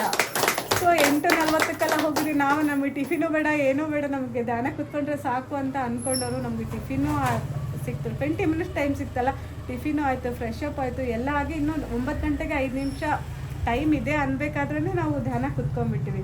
ಸೊ ಧ್ಯಾನ ಕೂತ್ಕೊಂಡು ಅದ್ಭುತವಾಗಿ ಧ್ಯಾನ ಆಯಿತು. ನಾನು ಫಸ್ಟಿಗೆ ನನಗೆ ಅಲ್ಲಿ ವಿಷನ್ಸ್ ಕಾಣಿಸಿದ್ದು, ಏಲಿಯನ್ಸ್ ಎಲ್ಲ ಕಂಡರು. ಮತ್ತು ಆಂಜನೇಯ ಸ್ವಾಮಿ ನನಗೆ ದರ್ಶನ ಕೊಟ್ಟರು. ಎಷ್ಟು ದೊಡ್ಡದು ಆಂಜನೇಯ ಅಂತಂದರೆ ನಾನು ಅಷ್ಟು ದೊಡ್ಡ ಗಾತ್ರ ಆಂಜನೇಯ ನೋಡ್ತೀನೋ ಬರೀ ಟಿ ವಿಲೋ ಫೋಟೋದಲ್ಲಿ ನೋಡಿರೋದು, ಅದು ಎಷ್ಟು ಫುಲ್ಲು ದೊಡ್ಡದಾಗಿದೆ. ಅದು ಪಾರ್ಟಾಗಿ ಜಾಯಿಂಟಾಗಿ ನನಗೆ ತೋರಿಸಿದ್ದು ಆಂಜನೇಯ. ಸೊ ನಂಗೆ ಧ್ಯಾನ ಎಲ್ಲ ತುಂಬ ಚೆನ್ನಾಗಾಯಿತು. ಮತ್ತು ಎಲ್ಲ ಕ್ಲಾಸ್ ಎಲ್ಲ ಮುಗಿಸ್ಕೊಂಡು ಎಲ್ಲ ವಾಪಸ್ ಬರ್ತಾ ನಮಗೆ ಗೊತ್ತಿಲ್ಲ ಎಲ್ಲಿ ಬಸ್ ಇಳಿದೀವೋ ಅಲ್ಲೇ ಬಸ್ ಸಿಗುತ್ತೆ ಅಂತೇಳಿ ನಾವು ಅಲ್ಲೇ ಸ್ಟಾಪ್ ಆಗಿದ್ದೀವಿ. ಅಲ್ಲೇ ನಿಂತ್ಕೊಂಡಿದ್ರೆ ಅಲ್ಲಿ ಸುಮಾರು ಒಂದು 1/2 hour ವೆಯ್ಟ್ ಮಾಡಿದ್ವಿ. ಬಸ್ಸೇ ಸಿಗ್ತಾಯಿಲ್ಲ, ಎಕ್ಸ್ಪ್ರೆಸ್ ಹೋಗ್ತಾ ಇದ್ದಾವೆ, ಇಲ್ಲಿ ಸಿಗಲ್ಲ ಮೇಡಮ್, ಅಲ್ಲೆಲ್ಲೋ ಮುಂದೆ ಹೋಗಬೇಕು ಅಂತಂದ್ರೆ ನಾವು ಹೊಸಬ್ರು, ನಾವು ಹೆಂಗೆ ಹೋಗಬೇಕು ಗೊತ್ತಾಗ್ತಾ ಇಲ್ಲ. ಪ್ರೈವೇಟ್ ಬಸ್ಸಸ್ ಬರ್ತಾ ಇದ್ದೀವಿ, ಫುಲ್ಲಾಗಿ ಬರ್ತಾ ಇದ್ದೀವಿ. ಗೌರ್ಮೆಂಟ್ ಬಸ್ಸಸ್ ಏನೋ ಯಾವ ಸ್ಟಾಪ್ ಮಾಡ್ತಾ ಇಲ್ಲ. ನಾನು ಪತ್ರಿ ಸರ್ ಇದೇನಿದು ಬರಬೇಕಾದ್ರೂ ಚೆನ್ನಾಗಿ ಕರ್ಕೊಂಬಂದ್ಬಿಟ್ರಿ, ಹೋಗ್ಬೇಕಾದ್ರೆ ಹೆಂಗೆ ಹೋಗೋಣ ನಮಗೆ ಹೆಲ್ಪ್ ಮಾಡಿ ಅಂತ ಅಂದ್ಕೊಂಡು ಒಂದು ಸ್ವಲ್ಪ ಹೊತ್ತಿಗೆ ಪ್ರೈವೇಟ್ ಮಿನಿ ಬಸ್ ಅಂತದ್ದು ಹೇಗೆ ಬಂತು ಗೊತ್ತಾ, ಅಷ್ಟೊತ್ತವರೆಗೂ ಪ್ರತಿ ಬಸ್ಸು ಫುಲ್ಲಾಗಿ ಬರ್ತಾ ಇರೋ ಬಸ್ಸು. ಆಗ ಅಲ್ಲಿರೋ ಮೆಡಿಟೇಟರ್ಸ್ ಒಂದು 10 members ಮೇಲೆ ಇದ್ವೇನು, 10-12 members ಇದ್ದು ಖಾಲಿ ಬಸ್ಸು ಬಂತು. ಅಲ್ಲಿಂದ ಅಷ್ಟು ಹೊತ್ತು ಫುಲ್ಲಾಗಿ ಬರೋ ಬಸ್ಸೆಲ್ಲ ಖಾಲಿ ಬಸ್, ಅದರಲ್ಲಿರೋದು ನಾವು ಒಂದೇ. ಸೊ ಸೀದಾ ಬಂದು ತುಮಕೂರಿಗೆ ಬಿಡ್ತು. ಸೊ ತುಮಕೂರಿಂದ ಅಲ್ಲಿಗೆ ಬಂದು ತುಮಕೂರಿಂದ ಬಸ್ ಸ್ಟ್ಯಾಂಡ್ಗೆ ಒಂದು ಬಸ್ ಬಂದು. ಸೊ ಆರಾಮಾಗಿ ಬಂದು ಅಲ್ಲಿ ನನ್ನ ಮಗಳು ಕೇಳಿದ್ರೆ ಅಲ್ಲಿ ಬಂದು ಪಕ್ಕದ ಮಲಗಿದ ತಕ್ಷಣ ಅವರಪ್ಪ ಕರೀತಾರೆ, ಅವರಪ್ಪರ ಹತ್ರ ಹೋಗ್ತಾಯಿಲ್ಲ, ಅಮ್ಮನೇ ನೋಡಿ ಮಗಳದ್ದು ಅವಳಿಗೆ ಗೊತ್ತಾಗ್ಬಿಡ್ತು ನೋಡಿ ನಾನು ಬಂದಿದ್ದೀನಿ ಅಂತ. ಸೊ ಏನು ಎಷ್ಟು ಚೆನ್ನಾಗಿ ನೇಚರ್ ನಮ್ಗೆ ಎಷ್ಟು ಸಪೋರ್ಟ್ ಮಾಡುತ್ತಂದರೆ ಅಷ್ಟು ಸಪೋರ್ಟ್ ಮಾಡುತ್ತೆ. ಸೊ ಅಲ್ಲಿಂದ ನಾನು ಬಂದೆ. ನಾನು ಮತ್ತೆ ಹಲ್ಕುಂದಿ ಪಿರಮಿಡ್ಗೆ ಹೋಗಲೇಬೇಕು ಅಂತ ಇತ್ತು. ಸೊ ನಂಗೆ ಒಂದು ಸತಿ ಪ್ರೇಮ್ನಾಥ್ ಸರ್ ಬಂದಾಗ ನಾನು ಪ್ರೇಮ್ನಾಥ್ ಸರ್ನು ಕೇಳಿದ್ದೆ, ಸರ್ ಹಿಂಗಿಂಗ ಪಿರಮಿಡ್ ಇದೆ, ಸೊ ಬರ್ತಾ ಇಲ್ಲ ಏನು ಮಾಡೋದು ಅಂದರೆ ನೀನು ಚಿಂತೆನೇ ಮಾಡಬೇಡ, ಅಲ್ಲಿ ಪಿರಮಿಡಲ್ಲಿ ಯಾರೂ ಬರ್ತಾ ಇಲ್ಲ ಅಂತಂದ್ರಿಗಿನ ಅಲ್ಲಿ ಮಾಸ್ಟರ್ಸ್ ಬಂದು ಧ್ಯಾನ ಮಾಡ್ಕೊಂಡು ಹೋಗ್ತಾ ಇದ್ದಾರೆ. ಸೊ ನೀನು ಹೊಸಬ್ರಿಗೆ ಹೇಳ್ತಾ ಹೋಗು ಅಂತ ಹೇಳಿದರು. ಸೊ ಅವರು ಬೆಳಗ್ಗೆ ಹೇಳಿದ್ದಾರೆ, ನನಗೆ ಸಂಜೆ 7:30 8 o'clock ಅಪ್ಪ ಫೋನ್ ಮಾಡ್ದೆ, ಹಿಂಗೆ ಸಂಜರಂಗ್ ಕೋಟೆರಮ್ಮ ಬಂದಿದ್ದರು, ನಿಮ್ಮ ಪಿರಮಿಡ್ ನಮಗೆಲ್ಲ ಮಾಡಿಕೊಟ್ರೆ ನಾವು ಮಾಡ್ಕೊಂಡು ಹೋಗ್ತೀವಿ ಅಂತ ಹೇಳಿದರು ಅಂದರೆ. ನೋಡು ಮಾಸ್ಟರ್ಸ್ ಕನೆಕ್ಷನ್ ನಾನು ಕೇಳಿದ ತಕ್ಷಣ ಅದೊಂದು ಎನರ್ಜಿ ಯಾವ ಥರ ಕನೆಕ್ಟ್ ಆಯ್ತು ಅಂದರೆ, ಸೊ ಅವತ್ತಿನ ದಿನವೇ ನನಗೆ ಫೋನ್ ಮಾಡಿ, ಸೊ ನಾನು ಮತ್ತೆ ಸಂಜರಂಗ್ ಕೋಟೆಯವ್ರಿಗೆ ಫೋನ್ ಮಾಡಿ, ಆಯಿತು ಬನ್ನಿ ಸರ್ ನಾನೆಲ್ಲ ಮಾಡಿಕೊಡ್ತೀನಿ ಅಂತ ಹೇಳಿ ಇಲ್ಲ ಇದು ಮಾಡಿದೆ. ಸೊ ನನ್ನ ನೆಕ್ಸ್ಟ್ ಅಲ್ಲಿ ಸಂಜರಂಗ್ ಕೋಟೆಯಲ್ಲಿ ಕ್ಲಾಸ್ ಇತ್ತು. ಮೇಡಮ್ ನೀವು ಬರಲೇಬೇಕು ಕ್ಲಾಸ್ ಹೇಳೋಕ್ಕೆ ಒಂದಿನ ಅಂತಂದರು. ಹಾಯ್ ಸರ್ ಸಂಡೇ ಬರ್ತೀನಿ, ನೀವು ಹಲ್ಕುಂದಿ ಪಿರಮಿಡಲ್ಲಿ ಬನ್ನಿ ಸರ್, ಅಲ್ಲಿ ಮುಗಿಸ್ಕೊಂಡು ಹೋದ್ಮೇಲೆ ಅವ್ರದ್ದು 5 to 6 ಇತ್ತಲ್ಲ, ಸೊ ನಾನು ಅಲ್ಲಿಗೆ ಬರ್ತೀನಿ ಅಂತ ಹೇಳಿದೆ. ಆಯಿತು ಬಿಡು ಅಂದ್ಬಿಟ್ಟು ನಾನು ಸಂಡೇ ಮಾರ್ನಿಂಗು ಇನ್ನೇನು ಹೋಗಬೇಕು ಅನ್ನೋಷ್ಟರಲ್ಲಿ ನಾನು ಫ್ರೈಡೇ ಬಂದ್ವಲ್ಲ ಅಲ್ಲಿಂದ, ನಾನು ಸಂಡೇನೇ ಕ್ಲಾಸಿಗೆ ಹೋಗ್ಬೇಕಿತ್ತಲ್ಲ, ನನ್ನ ಮಗಳಿಗೆ ಫುಲ್ಲು ಹೊಟ್ಟೆ ನೋವು ಅಮ್ಮ ಹೊಟ್ಟೆ ಹಾಯಿ ಅಂತ ಹೇಳ್ತಿದ್ದಾಳೆ. ನಾನೇನೋ ಅಲ್ಲಿ 10 ಗಂಟೆಗೆಲ್ಲ ಅಲ್ಕುಂದಿಗೆ ಹೋಗ್ಬೇಕು ಅಂತ ಪ್ಲ್ಯಾನ್ ಇದೆ. ಇವಳಿಗೆ ನೋಡ್ರೆ ಫುಲ್ಲು ಹೊಟ್ಟೆ ನೋವು, ಮಗಳೂ ಇಂಪಾರ್ಟೆಂಟು, ನಾನು ಅಲ್ಲಿ ಬರ್ತೀನಿ ಅಂತ ಹೇಳಿದ್ದೀನಿ. ಹೆಂಗೆ ಮಾಡೋದು ನನಗೆ ಏನೂ ಗೊತ್ತಾಗ್ತಾ ಇಲ್ಲ. ಹೊಟ್ಟೆ ನೋವು ಸಿರಪ್ ಇತ್ತು, ಸಿರಪ್ ಹಾಕಿದೆ, ಕಡಿಮೆ ಆಗ್ಬೋದು ಹೋಗೋಷ್ಟರಲ್ಲಿ ಅಂತ.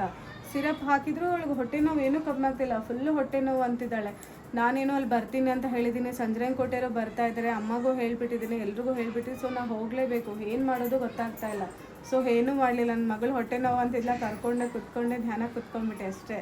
ಸೊ ಏಂಜಲ್ಸ್ನ ಕರೆದೆ. ಸೊ ಏಂಜಲ್ಸ್ ನನಗೆ ನಾನು ಹೋಗ್ತಾ ಇದ್ದೀನಿ, ನಾನು ಯೂನಿವರ್ಸಿಟಿಗೋಸ್ಕರ ಹೋಗ್ತಾ ಇದ್ದೀನಿ, ನನ್ನ ಪರ್ಸ್ನಲ್ ಕೆಲಸ ಏನೂ ಇಲ್ಲ.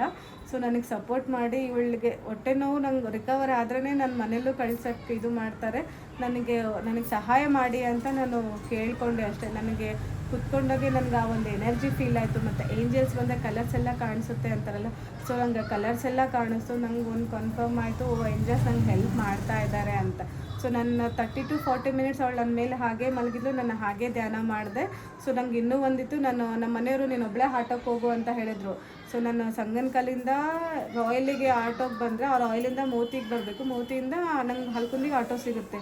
ಸೊ ಅಲ್ಲಿಗೆ ನನಗೆ ಟೈಮ್ 1.5 hour ಟೈಮ್ ಆಗಿಬಿಡುತ್ತೆ. ಅಲ್ಲಿ ಆಲ್ರೆಡಿ ಟೈಮ್ ಆಗಿದೆ, ಹೆಂಗೆ ಮಾಡೋದು? ಸೊ ನಾನು ಅದೇ ಧ್ಯಾನದಲ್ಲಿ ಕೂತ್ಕೊಂಡು, ನನಗೆ ಗೊತ್ತಿಲ್ಲ, ನಾನು 10-10:30 ನಾನು ಹಲ್ಕುಂದಿಗೆ ರೀಚ್ ಆಗಬೇಕು ಅಂತ ನಾನು ಕೇಳಿಕೊಂಡ್ರೆ. ಸೊ ನನ್ನ ಧ್ಯಾನದಿಂದ ಎದ್ದಾದಮೇಲೆ ನನ್ನ ಮನೆಯವ್ರನ್ನ ಕೇಳಿದೆ, ಬಿಟ್ಟು ಬರ್ತೀರಾ ಅಂದರೆ ಫಸ್ಟಿಗೆ ಅವ್ರು ಇಲ್ಲ ನೀನು ಒಬ್ಬಳೇ ಹೋಗು ಅಂದರು. ಓಕೆ ನಾನು ಹೋಗ್ತೀನಿ, ಪರವಾಗಿಲ್ಲ, ನನಗೆ ಹೇಗೂ ಮಾಸ್ಟರ್ಸ್ ಹೇಗಿದ್ರೂ ಹೆಲ್ಪ್ ಮಾಡ್ತಾರೆ ಅಂತಂದು ಹೇಳಿದ. ಒಂದು 2 minutesಗೆ ಬೇಡವಾ ನಾನು ಬಿಟ್ಟು ಬರ್ತೀನಿ ಅಂತಂದರು. ಬಿಟ್ಟು ಬರ್ತೀನಿ ಅಂದರೆ ನಾನು ಇನ್ನೂ ಟಿಫಿನ್ ಏನೂ ಮಾಡಿರಲಿಲ್ಲ, ಹೊಟ್ಟೆ ನೋವು ಬೇರೆ ಅಂತ ಇಲ್ಲ. ಮತ್ತು ಹೆಂಗೆ ಬೇಗ ಟಿಫಿನ್ ಮಾಡಿಬಿಡ್ತೀನಿ, ಹೋಗೋಣ ಅಂತ. ಏನೂ ಬೇಡ ಟಿಫಿನ್ ಬೇಡ, ಅಲ್ಲೇ ಊರಲ್ಲಿ ಬೇಕಾದ್ರೆ ಮಾಡ್ಕೊಳ್ಳೋಣ, ಟೈಮ್ ಆಗುತ್ತೆ, ನಿನಗೆ ಬಸ್ ಹತ್ಸಿ ಬರ್ತೀನಿ ಅಂತ, ಆಟೋ ಹತ್ಸಿ ಮೋತಿಗೆ ಬಿಟ್ಟು ಬರ್ತೀನಿ ಅಂತ ಹೇಳಿದರು. ಸೊ ಅವಳು ಎದ್ದು ನಿಂಗೆ ಹೆಂಗಿದೆಮ್ಮ ಈಗ ಹೊಟ್ಟೆ ನೋವೆಲ್ಲ ಹೋಯ್ತು ಅಂದರೆ, ಹಾಮ ಹೋಯಿತು ಅಂದು. ಮತ್ತು ಸ್ವಲ್ಪ ಹೊತ್ತು ಮುಂಚೆ ಸ್ವಲ್ಪ ಹೊಟ್ಟೆ ನೋವು ಅಂದ್ಲು. ಸೊ ಅವಳಿಗೆ ಕ್ಲಿಯರಾಗಿ ಮೋಷನ್ ಆಯಿತು. ಸೊ ಮೋಷನ್ ಆಯಿತು, ಹೊಟ್ಟೆ ನೋವು ಹೋಯ್ತಾ ಅಂದ್ರೆ ಅಮ್ಮ ಹೊಟ್ಟೆ ಆಯಿತು. ನಾನು ಪದೇ ಅವತ್ತೆಲ್ಲ ಹೋಯ್ತಾ ಅಂದ್ರೆ ಆಯಿನೇ ಇಲ್ಲಮ್ಮ, ಹೊಟ್ಟೆ ಆಯಿಲ್ಲ ಅಂತ ಹೇಳಿದ್ರು. ಸೊ ನೋಡಿ ನಾವು ಮಾಸ್ಟರ್ಸ್ ಕೂಡ ನಮ್ಗೆ ಎಷ್ಟು ಚೆನ್ನಾಗಿ ಸಹಾಯ ಮಾಡ್ತಾರೆ ಅಂದರೆ. ಸೊ ನಾವು ಹೋದೆ, ನಾನು ಅಂದ್ಕೊಂಡಾಗೆ 10:30ಗೆ ನಾನು ರೀಚ್ ಆದೆ ಕೂಡ. ಸೊ ಅಲ್ಲೇ ಹೋಗಿ ಅರೇಂಜ್ ಮಾಡಿದೆ. ಅವರು ಸಂಜರಂಗ್ ಕೋಟೆಯವರು ಬಂದಿದ್ದರು, ಅಲ್ಲಿ ಅವ್ರಿಗೆಲ್ಲ ಕ್ಲಾಸ್ ತೊಗೊಂಡ್ವಿ, ಎಲ್ಲ ಹೇಳಿದೆ ಯಾವ ಥರ ಬರಬೇಕು ಎಲ್ಲ ಹೇಳಿದೆ. ಸೊ ಮನೆಯಲ್ಲೂ ಅರೇಂಜ್ ಮಾಡಿದ್ವಿ ಊಟ, ಪಲಾವ್ ಮಾಡಿ. ನಮ್ಮಮ್ಮ ಫಸ್ಟ್ ಟೈಮ್ ಅಷ್ಟೊಂದು ಜನಕ್ಕೆ ಪಲಾವ್ ಮಾಡಿದ್ದು ಅಂತ. ಪಲಾವೇ ಮಾಡೋಕ್ಕೆ ಬರಲ್ಲ ಆ್ಯಕ್ಚುಲಿ, ಮನೇಲಿ 4 ಜನಕ್ಕೆ ಏನಾದರೂ ಮಾಡೋದು, ನನಗೆ ಪಲಾವ್ ಬರೋಲ್ಲ ನೀನೇ ಮಾಡು ಅನ್ನೋರು. ಏನು ಮಾಡ್ತೀಯಮ್ಮ ಅಂದರೆ ನಮ್ಮ ಪಲಾವ್ ಮಾಡ್ತೀನಿ ಅಂದರು. ಹೌದಾ ಅಂದರೆ ಓಕೆ ಬಿಡು, ಅವರು ಅಂದರೆ ನನ್ನ ಕಾನ್ಫಿಡೆಂಟ್ ಇದ್ದರೆ ಮಾಸ್ಟರ್ಸ್ ಹೆಂಗಿದ್ರು ಹೆಲ್ಪ್ ಮಾಡ್ತಾರೆ ಅಂತ ಹೇಳಿದ್ರೆ. ಪಲಾವ್ ಎಷ್ಟು ಚೆನ್ನಾಗಿತ್ತಂದರೆ, ನಾವು ಬೆಳ್ಳುಳ್ಳಿ ಹಾಕಲ್ಲ, ಅವ್ರು ಸಂಜರಂಗ್ ಕೋಟೆಯವ್ರು ಅವ್ರು ಇನ್ನೂ ಈಗ ಧ್ಯಾನಕ್ಕೆ ಬಂದರೆ ಅವ್ರಿಗೊಂದು ಥಾಟ್, ಬೆಳ್ಳುಳ್ಳಿ ಇಲ್ಲ ಅಂದರೆ ಅಡುಗೆ ಚೆನ್ನಾಗಿರಲ್ಲ ಏನೋ ಅನ್ನೋದೊಂದು ಆಲೋಚನೆ. ಅವರೆಲ್ಲ ಊಟ ಮಾಡ್ಕೊಂಡು ಹೋದ್ಮೇಲೆ ನೋಡಿ ಅಮ್ಮ ನೀವು ಬೆಳ್ಳುಳ್ಳಿನೇ ಹಾಕಿಲ್ಲ, ಎಷ್ಟು ಚೆನ್ನಾಗಿದೆ. ನಮ್ಮ ಮನೇಲಿ ನಾನು ಹೆಂಡ್ತಿಗೂ ಹೇಳ್ತೀನಿ, ನಮ್ಮ ಕೇಳೋದೇ ಇಲ್ಲ ಅಂತಂದರು. ಸೊ ನೆಕ್ಸ್ಟ್ ಡೇ ಅವತ್ತಿನ ದಿನವೇ ಮತ್ತೆ ಇನ್ನೊಂದು ದಿನ ನಾನು ಸಂಜರಂಗ್ ಕೋಟೆ ಕ್ಲಾಸ್ ಬರೋಕ್ಕಾಗಲಿಲ್ಲ. ಸೊ ಅಲ್ಲಿಂದನೇ ನಾನು ಮತ್ತೆ ಸಂಜರಂಗ್ ಕೋಟೆಗೆ ಹೋದೆ. ಅಲ್ಲಿನೂ ಅದೇ ಹೇಳಿದರು, ನೋಡು ಅವ್ರು ಮೇಡಮ್ ಅವ್ರ ಮನೇಲಿ ಎಷ್ಟು ಚೆನ್ನಾಗಿ ಬೆಳ್ಳುಳ್ಳಿ ಇಲ್ದಂಗೆ ಅಡುಗೆ ಮಾಡಿದರು, ಎಷ್ಟು ಚೆನ್ನಾಗಿತ್ತು ಅಂತೇಳಿ. ನಾನು ಅವತ್ತು ಅಲ್ಲಿಗೆ ತುಂಬ ಜನ ಬೆಳ್ಳುಳ್ಳಿ ತಿನ್ನೋರು ಇದ್ದರು. ಸೊ ನಾನು ಅವ್ರಿಗೆಲ್ಲರಿಗೂ ಹೇಳಿದೆ, ಫಸ್ಟು ಬೆಳ್ಳುಳ್ಳಿ ಸ್ಟಾಪ್ ಮಾಡಿ. ಇಲ್ಲಿ ಯಾರು ಬೆಳ್ಳುಳ್ಳಿ ತಿನ್ನೋರು ಇದ್ದಾರೆ? ಇಲ್ಲ, ಬಳಸ್ತೀರಾ? ಫಸ್ಟು ಸ್ಟಾಪ್ ಮಾಡಿ. ಬೆಳ್ಳುಳ್ಳಿ ನಮ್ಮದೇ ಅಂತಾರೆ ಆರೋಗ್ಯಕ್ಕೆ ಒಳ್ಳೆಯದು ಹೇಳ್ತಾರೆ, ಬಟ್ ನಮ್ಮ ಸೋಲಿಗೆ ಬೆಳ್ಳುಳ್ಳಿ ಆಗಿ ಬರೋದೇ ಇಲ್ಲ. ಸೊ ನಮಗೆ ಎಕ್ಸ್ಪೀರಿಯೆನ್ಸ್ಗಳು ಆಗಬೇಕು ಅಂದರೆ, ನಮ್ಗೆ ಧ್ಯಾನ ಚೆನ್ನಾಗಿ ಆಗಬೇಕು ಅಂತಂದರೆ ಬೆಳ್ಳುಳ್ಳಿ ಆಗಿ ಬರಲ್ಲ, ಅದೊಂದು ನೆಗೆಟಿವ್ ಎನರ್ಜಿಯಿಂದ ಬಂದಿರೋದಲ್ವ. ಸೊ ಬೆಳ್ಳುಳ್ಳಿ ಬಿಟ್ಬಿಡ. ಅಲ್ಲಿ ಎಲ್ಲರೂ ಹೇಳಿದ್ರು, ಹ್ಞೂ ಮೇಡಮ್ ನಾವು ಬಿಟ್ಬಿಡ್ತೀವಿ. ಅವರೆಲ್ಲ ಬೆಳ್ಳುಳ್ಳಿ ಎಲ್ಲ ಹೋಗಿ ಕೊಟ್ಟೇ ಬಿಡ್ತೀವಿ ಮೇಡಮ್, ನಾಳೆ ನಾವು ಬೆಳ್ಳುಳ್ಳಿನೇ ಯೂಸ್ ಮಾಡಲ್ಲ ಅಂತಂದರು. ಸೊ ಅಷ್ಟು ಚೆನ್ನಾಗಾಯಿತು. ಸೊ ಅಲ್ಲಿಂದ ಮತ್ತೆ ವಾಪಸ್ ಬಂದಾದಮೇಲೆ ಸೊ ನಂದು ಕ್ಲಾಸ್ ಹಂಗೆ ನಡೀತಾ ಇತ್ತು, ಇದೇ ಮಾಡ್ತಾಯಿದ್ದು, ನಾನು ರೆಗ್ಯುಲರಾಗಿ ಇರ್ತಾಯಿತ್ತು. ಸೊ ನನಗೆ ಮುಂಚೆ ಕ್ಲಾಸ್ ಹೇಳೋಕ್ಕೆ ಬರ್ತಾ ಇರಲಿಲ್ಲ, ಸರ್ ಎಲ್ಲೂ ಕ್ಲಾಸ್ ಕೇಳಿಲ್ಲ ಅಂತ ಹೇಳಿದ್ದು. ನನಗೆ ಹೇಳೋಕ್ಕೆ ಬರಲ್ಲ, ಏನು ಹೇಳಬೇಕು ಅಂತ ಗೊತ್ತೆ. ಬಟ್ ಸುಮ್ಮನೆ ಹಿಂಗೆ ಏನಾದರೂ ಕೂತಾಗೆ ನಮ್ಮೂರಲ್ಲಿ ಎಷ್ಟು ಕ್ಲಾಸ್ 41 days 60 days ಅನಿಸುತ್ತೆ ಅಷ್ಟು ದಿನ ನಾನು ಕಂಡಕ್ಟ್ ಮಾಡಿದಾಗೂ ನನಗೆಲ್ಲೂ ಈ ಥರ ಮಾಡಿಲ್ಲ. ಸುಮ್ಮನೆ ಡಿಸ್ಕಷನ್ ಮಾಡ್ತಾಯಿದ್ವಿ, ಆಯ್ತು ಅಲ್ಲಿಗೆ ಬಿಡ್ತಾ ಇದ್ದೆ. ಸೊ ನೋಡಿ ನನಗೆ ಇದರಿಂದ ಎಷ್ಟು ಇದಾಗ್ತದೆ. ನಾನು ಆವಾಗ ಈಗ 3 monthsinದನೇ ನಾನು ಸ್ವಲ್ಪ ಮಾತಾಡೋದು ಏನಾದರೂ ಕಲ್ತಿರೋದಂದ್ರೆ ಈ 3 monthsinದನೇ ನಾನು ಧ್ಯಾನ ಹೇಳೋಕ್ಕೂ ಯಾರಿಗಾದ್ರೂ ಕ್ಲಾಸ್ ಅಂದರೆ ಯಾರಿಗೂ ಇಲ್ಲ ಅಂತ ಹೇಳಲ್ಲ. ಮುಂಚೆ ಎಷ್ಟು ನಮ್ಮ ಅಕ್ಕ ಫೋರ್ಸ್ ಮಾಡ್ತಾರೆ, ಇಲ್ಲನೇ ನಿಮ್ಗೆ ಎಷ್ಟು ಬರುತ್ತೋ ಅಷ್ಟು ಹೇಳೋದು ನಾನು ಹೇಳ್ತಾ ಇರಲಿಲ್ಲ. ಸೊ ಈಗೊಂದು ಆತ್ಮಧೈರ್ಯ ಅನ್ನೋದು ಹೆಂಗೆ ಬಂದಿದೆ ಅಂದರೆ ಓಕೆ ನನಗೆ ಏನು ಬರುತ್ತೋ ನಾನು ಅದು ಹೇಳಿ ಬರ್ತೀನಿ ಅಂತ ಒಂದು ಕಾನ್ಫಿಡೆಂಟ್ ಬಂದಿದೆ. ಸೊ ಎಲ್ಲಾದರೂ ನಾನು ಹೇಳ್ತೀನಿ ಅನ್ನೋದು ನನಗೆ ಧೈರ್ಯ ಒಂದು ಇದರಿಂದಂತೂ ಸಿಕ್ಕಿದೆ. ಸೊ ಹೀಗೆ ನಂದು ಜರ್ನಿ ಎಲ್ಲ ಆಯಿತು. ಮತ್ತು ನಾನು ಅದಾದಮೇಲೆ ನಾನು ಸದಾನಂದ ಯೋಗಿಗಿರಿ ಸ್ವಾಮೀಜಿನ ಫಸ್ಟ್ ಅಮ್ಮಶಕ್ತಿ ಪಿರಮಿಡ್ ಬಂದಾಗ ಒಂದು ಸತಿ ಹೋಗಿದ್ದೆ ಅಷ್ಟೇ. ಅವ್ರ ಕ್ಲಾಸ್ ಏನೂ ಕೇಳೋಕ್ಕಾಗಿರಲಿಲ್ಲ, ಮಗಳಿದ್ದಾಳಲ್ಲ. ಸೊ ಅವಳನ್ನ ಕರ್ಕೊಂಡೋದ್ರೆ ಅಲ್ಲಿರೋರಿಗೆಲ್ಲ ಡಿಸ್ಟರ್ಬೆನ್ಸ್ ಆಗುತ್ತೆ. ಅವಳನ್ನ ಬಿಟ್ಟು ಹೋಗಕ್ಕೆ ಮನೆಯವರೆಲ್ಲರೂ ಹೋಗಬೇಕಲ್ಲ. ಸೊ ಓಕೆ ಎಲ್ಲರೂ ಕಳಿಸಿ ನಾನು ಇರಲಿ ಬಿಡು ನೆಕ್ಸ್ಟು ಯಾವಾಗಾದ್ರೂ ಹೋಗ್ತೀನಿ, ಮಗಳೂ ಇಂಪಾರ್ಟೆಂಟ್ ಅಲ್ಲ, ಹಂಗಾಗಿ ಅವ್ರನ್ನೆಲ್ಲ ಕಳಿಸಿ ಲಾಸ್ಟು ಹೋಗಿ ಅವ್ರ ಹತ್ರ ಶೇಕೆಂಡ್ ತೊಗೊಂಡು ಬಂದಿದ್ದು ಅಷ್ಟೇ. ಅದಾದಮೇಲೆ ಯೂಟ್ಯೂಬಲ್ಲಿ ಅವ್ರ ಕ್ಲಾಸಸ್ ಕೇಳ್ತಾ ಇದ್ದೆ. ಸೊ ನನಗೊಂದು ಅನ್ನಿಸ್ತಾ ಇತ್ತು, ಇವರನ್ನು ನಾನು ಒಂದು ಸತಿ ಹಲ್ಕುಂದಿ ಕರೆಸಿದ್ರೆ ಚೆನ್ನಾಗಿರುತ್ತಲ್ಲ. ಸೊ ಇವ್ರಿಂದ ನನ್ನ ಹಲ್ಕುಂದಿಯಲ್ಲಿರೋ ಜನನೂ ಬರ್ತಾರೆ ಧ್ಯಾನಕ್ಕೆ ಅಂತ ಒಂದು ಇತ್ತು. ಸೊ ಈಗ ರೀಸೆಂಟಾಗಿ ನೆಹರು ಕಾಲೋನಿಯಲ್ಲಿ ರ್ಯಾಲಿ ಆಯಿತು. ಸೊ ರ್ಯಾಲಿಗೆ ಹೋಗೋಣ ಅಂತ ಹೇಳಿದ್ರೆ ನಾನು ಓಕೆ ಅಂತೇಳಿ ನಾನು ನಮ್ಮ ತಮ್ಮ ಫಸ್ಟ್ ಟೈಮ್ ರ್ಯಾಲಿಗೆ ಹೋಗೋಣ ಅಂದರೆ ಹ್ಞೂ ಅಂತ ಬಂದುಬಿಟ್ರು ನಮ್ಮ ಜೊತೆಗೆ. ನಮ್ಮ ಅಪ್ಪ ಅಮ್ಮ ಅಕ್ಕ ಎಲ್ಲರೂ ಹೋದ್ವಿ. ನಮಗೆ ಅಲ್ಲಿ ಪೆಟ್ರೋಲ್ ಬ್ಯಾಂಕ್ ಹತ್ರ ಹೇಳಿಬೇಕಿತ್ತು, ನನಗೆ ಅಡ್ರೆಸ್ ಗೊತ್ತಿಲ್ಲ. ಅಕ್ಕ ಅಂತ ಗಾಂಧಿನಗರ ಅಂದರು, ಅದು ಆ್ಯಕ್ಚುಲಿ ನೆಹರು ಕಾಲೇಜ್ ಅಂತ. ಸೊ ಮುಂದೆ ಬಂದುಬಿಟ್ವಿ, ಅಲ್ಲಿಂದ ಮುಂದೆ ಬಂದುಬಿಟ್ರೆ ಇನ್ನೇನು ವಾಪಸ್ಸು ಹೋಗೋಣ ಅಂತ ಹೋದ್ವಿ. ಆಮೇಲೆ ನಾಗರಾಜ್ ಸರ್ ಅಂತ ಬಂದರು, ಹಿಂಗೆ ನೆಹರು ಕಾಲೋನಿ ಆ ಕಡೆ ಮುಂದೆ ಹೋಗಿದ್ದಮ್ಮ, ಹಿಂಗೆ ಬನ್ನಿ ಹಿಂಗೆ ಸಿಗ್ಬೋದು ಅಂತ ಹೋದರು. ಅಲ್ಲಿ ಹೋದರೆ ಅಲ್ಲಿ ಪಾರ್ಕ್ ಹತ್ರ ಒಂದು ಪಿರಮಿಡ್ ಆಗಿದೆ ಅಲ್ವಾ. ಸೊ ಆ ಪಿರಮಿಡ್ ಹತ್ರ ಹೋಗಿ ನಿಂತ್ಕೊಂಡು ನೆಹರು ಕಾಲೋನಿ 8ನೇ ಮೈಲಲ್ಲಿ ಏನೋ ಇದೆ ಅಮ್ಮ ಅಂತಂದರು. ಅಲ್ಲಿವರೆಗೂ ನಡ್ಕೊಂಡು ಹೋಗೋದು ಹೆಂಗೆ ಆಗೋದಿಲ್ಲ ಅಂತ ಹೇಳಿದರೆ ಆ ಸರ್ ಹೇಳಿದ್ರು, ಇಲ್ಲೇ ಸದಾನಂದಗಿರಿಯ ಸರ್ ಬರ್ತಾ ಇದ್ದಾರೆ, ಬರ್ರಿ ಅಮ್ಮ ಇಲ್ಲೇ ಸರ್ ಕ್ಲಾಸ್ ಕೇಳೋಣ ಅಂದರು. ನಮಗೆ ಗೊತ್ತೇ ಇಲ್ಲ ಸರ್ ಬರ್ತಾರೆ ಅನ್ನೋದು ಗೊತ್ತೇ ಇಲ್ಲ. ಹೋಗಲಿ ಬಿಡು ಓಕೆ, ಇನ್ನು ಅಷ್ಟು ದೂರ ಏನಾಗುತ್ತೆ, ನನ್ನ ಮಗಳೂ ಕರ್ಕೊಂಡು ಹೋಗಿದ್ನಲ್ಲ, ಆಯ್ತು ಬಿಡು ಇಲ್ಲೇ ಕುತ್ಕೊಳ್ಳೋಣ ಅಂತೇಳಿ ಕ್ಲಾಸ್ ಕೇಳಿದೆ. ಸೊ ನನಗೆ ಅವಾಗ ಒಳಗಿಂದ ಬರ್ತಾಯಿತ್ತು ಕರಿ ಕರಿ ಕರಿ ಕರಿ ಅಂತ. ಸೊ ನಾವು ಇನ್ನರ್ ಮೆಸೇಜ್ ಏನೇ ಬಂದರೂ ನಾವು ಇಮಿಡಿಯೇಟ್ಲಿ ಅದನ್ನು ಫಾಲೋ ಮಾಡಬೇಕು ಅಂತೆ. ಸೊ ಕ್ಲಾಸ್ ಆಗಿದ ತಕ್ಷಣ ನಾನು ನಾಗರೆಡ್ಡಿ ಸರ್ನ ಕೇಳಿದೆ, ಸರ್ ಹಿಂಗೆ ಸರ್ ಹಲ್ಕುಂದಿಗೆ ಒಂದಿನ ಬರೋಕ್ಕಾಗುತ್ತಾ ಅಂತ. ಎಲ್ಲಮ್ಮ ಎಲ್ಲ ಅಪಾಯಿಂಟ್ಮೆಂಟ್ ಎಲ್ಲ ಫಿಕ್ಸ್ ಆಗಿಬಿಟ್ಟಿದೆ, ನೆಕ್ಸ್ಟ್ ಟೈಮ್ ಯಾವಾಗಾದ್ರೂ ನೋಡೋಣ ಅಮ್ಮ ಅಂತಂದರೆ ಓಕೆ ನೆಕ್ಸ್ಟ್ ಟೈಮ್ ಬರೋಕ್ಕೆ ಮುಂಚೆ ನಾಗರೆಡ್ಡಿ ಸರ್ ಅಲ್ವಾ. ಸೊ ಇದೆಲ್ಲ ಆದಮೇಲೆ ಫ್ರೀ ಆದಮೇಲೆ ಸರ್ ಹತ್ರ ಫೋನ್ ಮಾಡಿ ನಾನು ಕೇಳೋಣ ಅಂತ ಅಂದ್ಕೊಂಡೆ. ಸೊ ಅದಾದಮೇಲೆ ನೆಕ್ಸ್ಟ್ ಟೈಮ್ ಮದುವೆಗೆ ರ್ಯಾಲಿಗೆ ಹೋದ್ವಿ. ರ್ಯಾಲಿ ಎಲ್ಲ ಚೆನ್ನಾಗಿತ್ತು. ಅಲ್ಲಿನೂ ಎಷ್ಟೊಂದು ಜನ ಧ್ಯಾನಿಗಳಿದ್ದಾರೆ ಅಂದರೆ ಎಲ್ಲರೂ ಅದ್ಭುತವಾಗಿ ತುಂಬ ಚೆನ್ನಾಗಿ ಧ್ಯಾನ ಮಾಡ್ತಾಯಿದ್ದಾರೆ ಅಲ್ಲಿ ಕೂಡ. ಸೊ ಅಲ್ಲಿನೂ ಸಾರ್ ಬಂದಿದ್ರು. ನನಗೆ ಎಲ್ಲ ಗುರುಜಿ ಫುಲ್ ಬ್ಯುಸಿ ಇದ್ದಾರೆ ಅಂತ ಗೊತ್ತಾಯ್ತಾ. ನಾನು ಅಲ್ಲಿ ಏನೂ ಕೇಳೋಕ್ಕೆ ಹೋಗಲಿಲ್ಲ. ಓಕೆ ಬಿಡು ನೆಕ್ಸ್ಟ್ ಟೈಮ್ ಬಂದಾಗೆ ನಾನು ಮುಂಚೆನೇ ನಾಗರೆಡ್ಡಿ ಸರ್ ಹತ್ರ ಕೇಳಿಕೊಂಡು ಇದು ಮಾಡ್ಕೊಳ್ಳೋಣ ಅಂತ ಸುಮ್ಮನೆ ಅದೇ. ಸೊ ಬಂದು ನೆಕ್ಸ್ಟ್ ಡೇನೇ ನನಗೆ ಹನುಮಂತರಾವ್ ಸರ್ ಫೋನ್ ಮಾಡಿದರು, ಹಿಂಗಿಂಗ ಮೇಡಮ್ ಅವ್ರದ್ದು ಸರ್ ಫ್ರೀ ಇದ್ದಾರೆ ನೋಡಿ, ನಿಮ್ಮ ಊರಲ್ಲಿ ಏನಾದರೂ ಅರೇಂಜ್ ಮಾಡ್ತೀರಾ ಅಂತ. ಇದಕ್ಕಿನ್ನ ಭಾಗ್ಯ ಬೇಕಾ. ಸೊ ನಾನು ಅಂದ್ಕೊಂಡಿದ್ದೆ ಅದೇ ಅಲ್ವಾ ಮಾಡಬೇಕು ಅಂತ. ಓಕೆ ಸರ್ ಆಯಿತು ಅಂತ ಹೇಳಿದೆ. ನಾವು ಅವತ್ತು ಸ್ಯಾಟರ್ಡೇ ಊರಲ್ಲಿದ್ವಿ, ಫ್ರೈಡೇ ಸಂಗನಕಲ್ಲೇ ಇದ್ವಿ. ಅಮ್ಮ ಅಪ್ಪ ತಮ್ಮ ಎಲ್ಲರೂ ಊರಲ್ಲೇ ಇದ್ವಿ, ಹಲ್ಕುಂದಿಯಲ್ಲಿ ಯಾರೂ ಇಲ್ಲ. ಸೊ ಇಮಿಡಿಯೇಟ್ಲಿ ಸ್ಯಾಟರ್ಡೇನೇ ಬಂದು ಎಲ್ಲ ಮನೆಯೆಲ್ಲ ಕ್ಲೀನ್ ಮಾಡಿಕೊಂಡು ಎಲ್ಲ ಮಾಡಿ ಸೊ ನಾವು ಕ್ಲಾಸ್ ಮಾಡ್ಬೇಕಂದ್ರೆ ನನ್ನ ಥಾಟ್ ಪ್ರಕಾರ ಅಟ್ಲೀಸ್ಟ್ ಒಂದು 50 ಮೆಂಬರ್ಸ್ ಮೇಲಾದರೂ ಬರಬೇಕು ಅನ್ನೋದು ಒಂದು ನನ್ನದು ಥಾಟ್ ಇತ್ತು. ಸೊ ಎಲ್ರಿಗೂ 2 ಅವರ್ಸಲ್ಲಿ ಎಲ್ರಿಗೂ ಹೇಳಿ ಬಂದು ನಾವೆಲ್ಲ ಮಾಡಿ ಸರ್ ಬರೋಷ್ಟರಲ್ಲಿ ನಾನು ಕ್ಲಾಸ್ ಎಲ್ಲ ಎಲ್ರಿಗೂ ಕರೆದು ನಾನು ಅಂದ್ಕೊಂಡಿದ್ದು 50 ಮೆಂಬರ್ಸ್ ಮೇಲೆ ಅಂದರೆ ಅಲ್ಲಿ 70 to 80 ಮೆಂಬರ್ಸ್ ಎಲ್ಲ ಬಂದಿದ್ರು. ಅದರಲ್ಲಿ ಇನ್ನೂ ಒಂದು ಖುಷಿ ಏನಪ್ಪ ಅಂತಂದರೆ ಅಲ್ಲಿ 50 ಮೆಂಬರ್ಸ್ ಅರ್ಧ ಜನ ಬಂದಿದ್ದು ಧ್ಯಾನ ಮಾಡದೇ ಇರೋರೇ ಬಂದಿದ್ದರು. ಸೊ ಅವ್ರಿಗೆಲ್ಲ ಎಷ್ಟು ಅಲ್ಲೆಲ್ಲರೂ ಕೇಳ್ತಾರೆ ಅಂದರೆ ಕೆಲವೊಬ್ಬರು ನಮ್ಮ ರಿಲೇಟಿವ್ಸೇ ಹೇಗಪ್ಪ ಅಂದರೆ ಮನೆ ಬಿಟ್ಟು ಒಂದು ಫಂಕ್ಷನ್ಸ್ಗೂ ಹೊರಗೆ ಬರದೇ ಇರೋರು ಕೂಡ ಅವತ್ತಿನ ದಿನ ನಮ್ಮ ಮನೆಗೆ ಬಂದಿದ್ದರು. ಎಲ್ಲರೂ ಕೇಳೋರು ನಿಮ್ಮ ಯಾವ ಫಂಕ್ಷನ್ಸ್ಗೂ ಬರಲ್ಲ, ಆದರೂ ಇದಕ್ಕೆ ಹೆಂಗೆ ಬಂದರು ಅಂತ. ಸೊ ನೋಡಿ, ಒಂದು ಗುರೂಜಿ, ಒಂದು ಮಾಸ್ಟರ್ಸ್ ಎನರ್ಜಿ ಪ್ರತಿಯೊಬ್ಬರನ್ನೂ ಹೊರ ಕರ್ಸ್ಕೊಂತಲ್ಲ. ಸೊ ಅವ್ರು ಎಲ್ಲರೂ ನಂಗೆ ಆಮೇಲೆ ನನಗೆ ಎಲ್ಲರೂ ಇಂಟ್ರೆಸ್ಟ್ ತೋರಿಸಿದ್ರು.